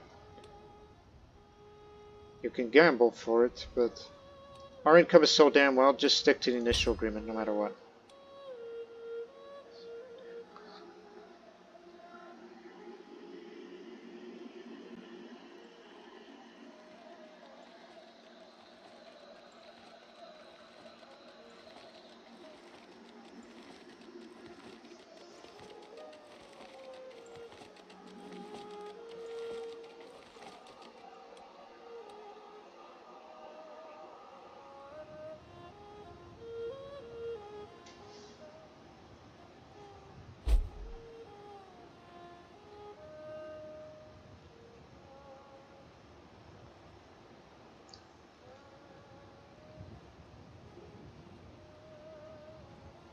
That's another thing we should save our money on.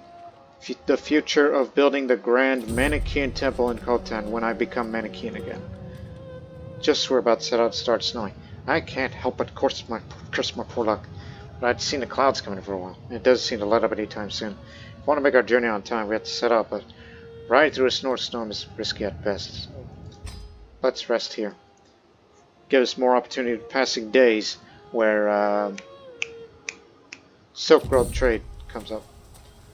I swear I've seen this place in my dream before. It looks so familiar. Yes, in my dream. The geography and landscape looked exactly like this. We've been traveling in Lakshari for a few hours today when Tagarek saw all the sun because of this. How wondrous he could do this. It must have been a sign from the Father of Greatness. Oh, you're still Manichean. That's good to know. Let's hope it's a good omen. I would have gone for the other option, but still. Because you don't need that amount of piety right now unless you're declaring holy wars again. But prestige is a priority.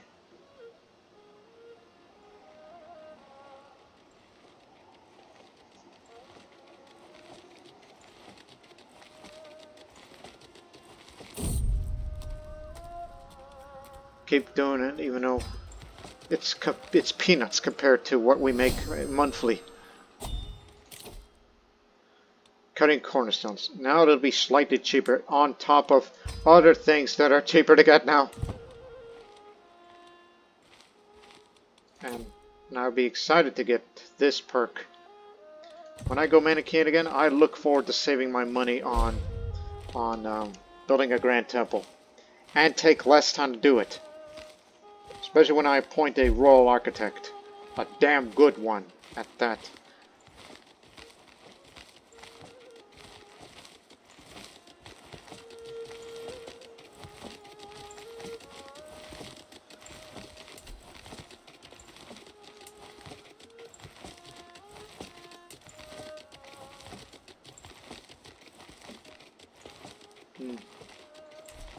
You know, maybe one day, if I'm ever interested, what if we turned from feudal to administrative? I mean, when these guys still administrative government, what's left of them? No, they went feudal. Because at the beginning, this was used to be administrative. Going administrative is basically what I was saying, we're doing our ways of governing just like the Chinese does it. That would be interesting, because people have said holding an estate under administrative government is rather fun. What do you viewers think? Should I go administrative government, or just don't and just focus on what I've been doing, such as expand westwards to Samarkand? I can manage things from here. I don't like to be interrupted by war. Oh, and another problem. Can't convert local culture when you're at war. But it's a nomadic matter, so things will end fairly quickly. I've arrived at the caves of Mulgao. Already I feel a sense of amazement. Seeing the holes in the cliffs and many devout Mahayanas scurrying back and forth like ants. I know that inside these caves are even greater wonders. But for now, we need to rest for the night in town before we can enter the caves. Come morning, we will go into the caves. So that background, that's the actual structure.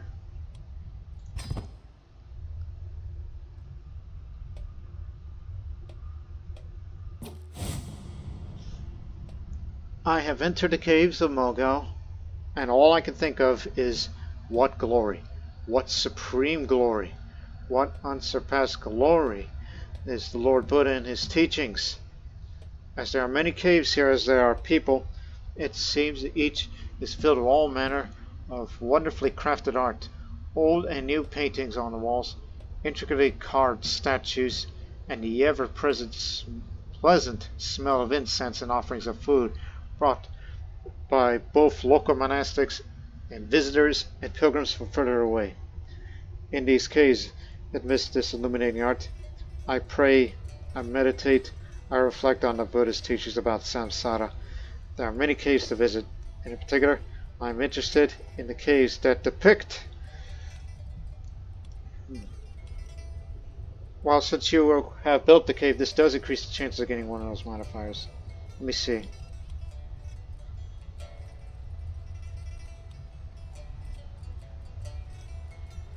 Inspire devotees who carved them long ago. 60% chance I would like to have this because of vassal opinion.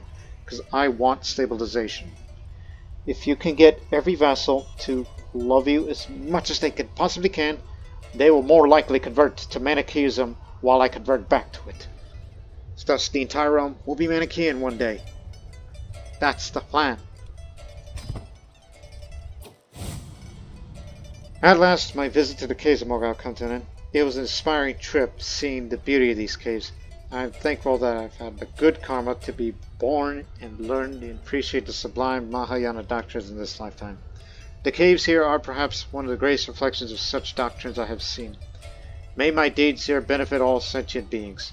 25 prestige, 50 piety. Oh, my cave. While here at the Caves of Uyghur, I also decided to visit the cave that I commissioned myself long ago. So it was some other cave I visited. I smiled a little to myself upon seeing the cave again. It is a wonderful sight, is it not? The craftsmanship, the beauty on display, all in the honor of the Buddha, the Dharma, and the Sangha, is nothing to sneeze at. May Siddhartha continue to guide me. Woohoo! 200 piety. Additional 75 piety, 75 prestige, an additional 100 prestige. This thing here. Pilgrim, additional 200 more piety, 62 legitimacy, development growth for Hotan, renown, all that. Though I did not get the modifier from the 60% chance one. I kept my hopes up. Well, let's go this little trip here, and once I arrive back at Hotan, that'll be the end of this episode. So we will continue on a few more Buddhist related things in the next episode. Because in that next episode, we will form the hybrid culture as a way to advance the Uyghur culture, adopt the Khotanese Saka ways, and then revert back to Manichaeism. On our way through Dokkan, that's the Uyghur name of Donghuang, by the way, we appear to have stumbled upon a local food market. Everywhere, peasants and nobles of every culture and tongue clamor around exotic food stalls. The air is thick with fragrances I never imagined. My nose is drawn to a lowly stall stacked with a dish I could only dream of. I'm pulled out of my haze by the halting grasp of it. Do not wish to pound us, solemnly. The bowls of Boto are for peasants. We have finer foods at home. I can't believe I almost hate this garbage. I'm temperate, you know. Search party.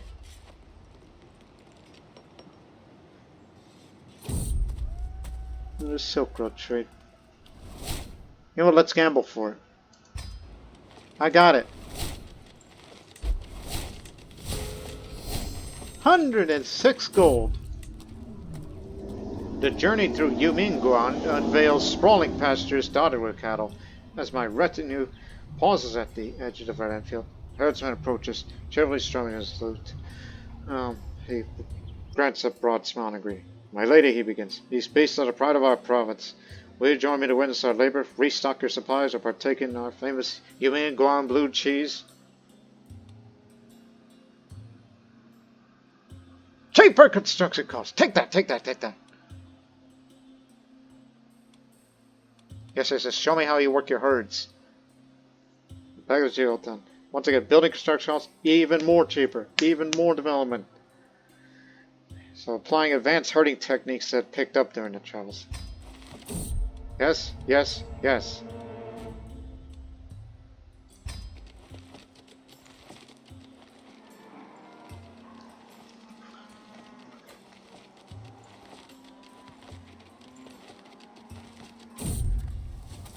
Been traveling for a long time until I found a cave in the wilderness. Curious, I took a few steps in and saw nothing but darkness. Most for one of my guards to bring a torch. And once I had the light from the torch fire helped us see further, I realized this cave must have been very deep. A couple of bats were hanging about. It was very well to consider what to do. I'm feeling adventurous. Let's explore the cave. get the stewardship experience up. You could start a legend. Of course, very expensive these days, but still. Keep them open. I'm a firm believer in free trade.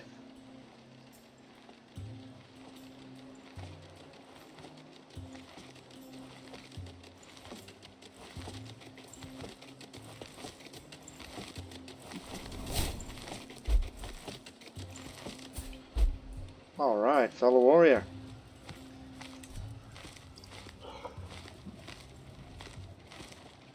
Again, we'll end the episode as soon as we arrive at Hotan. Sun scorches the dunes of Narobo, each making a step at the testament of endurance. Yet in this arid expanse, an oasis of greenery blooms, an agricultural marvel in the heart of the desert. As we admire this anomaly, the steward of these lands approaches with sun-worn smile. Travelers, he calls out, come witness the fruits of our labor. Maybe you'll carry some of our tales of triumph over the sands back to your homelands. Development, travel, huge boost to health for a year, culture, except it's 100% between us. Okay, we're brotherly peoples then. Just show us how you tame the desert. More development growth for Khotan. It's our capital, god dang it. And we're bringing so much wealth with us.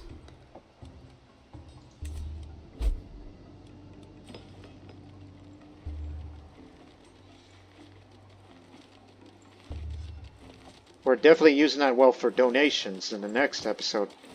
And build a local Buddhist religious holy site. Especially one that's prestige focused. There's a chill near, and a breath of mist into small pauses I traverse the orchards of Chechen. The trees are semi-cowering a bit in the cold, longing for warmer days. Suddenly, a high-pitched shriek pierces the air. I quicken my step only to find a peasant child below a tree, in shambles, sobbing violently. It would seem made an attempt at climbing the tree, before slipping and falling on the ground. One of the bone pipes are protruding at a strange angle.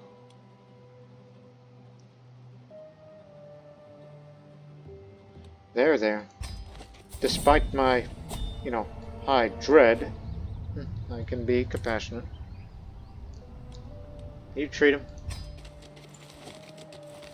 Smith the Suzerain, you got it.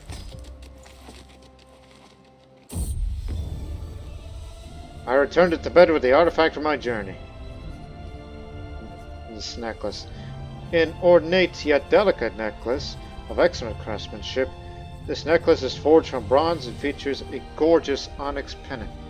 Plus 15 fertility, even on past childbearing age, but thank you. You came across a gorgeous vista in Satya. It's a beautiful view unlike any other we've seen, and the picturesque expensive landscapes that truly shows the glory of our world. Several members of Antar insist that we stay near for a day or two, so we can take our time to admire the scenery.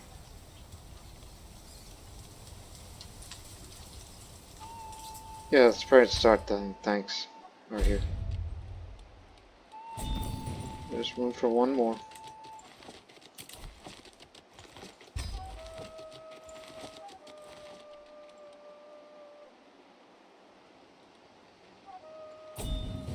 Now we're allowed to change culture, which we'll do that in the next episode. See if we can get a few more. No joy. Oh well. Again, I believe it's enough prestige to not only first convert local culture, then hybridize with the Uyghur culture, which will happen in the next episode.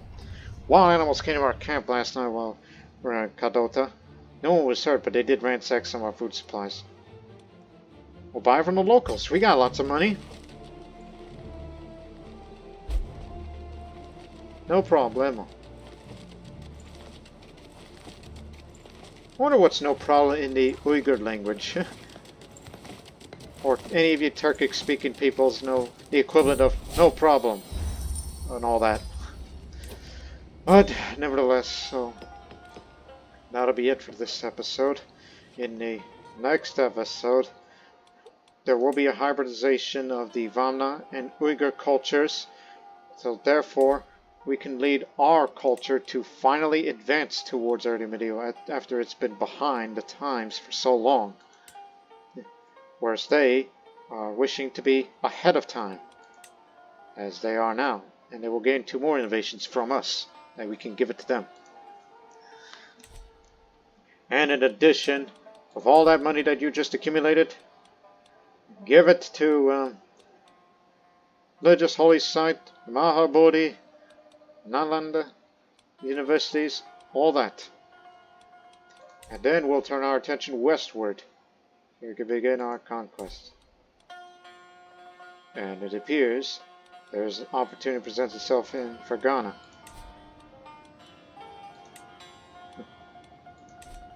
But I would rather fight a holy war for these lands when I go Manichean again.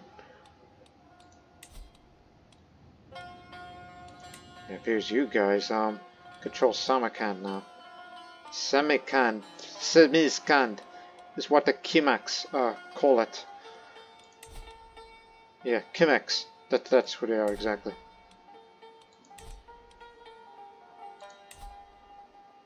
And now it's culturally Karluk from then on out. Though separate as we may be, but I'm looking forward to going to Samarkand sooner or later. And all that and more, as I plan on doing just a few more Buddhist related activities in the name of prestige. And then we will one day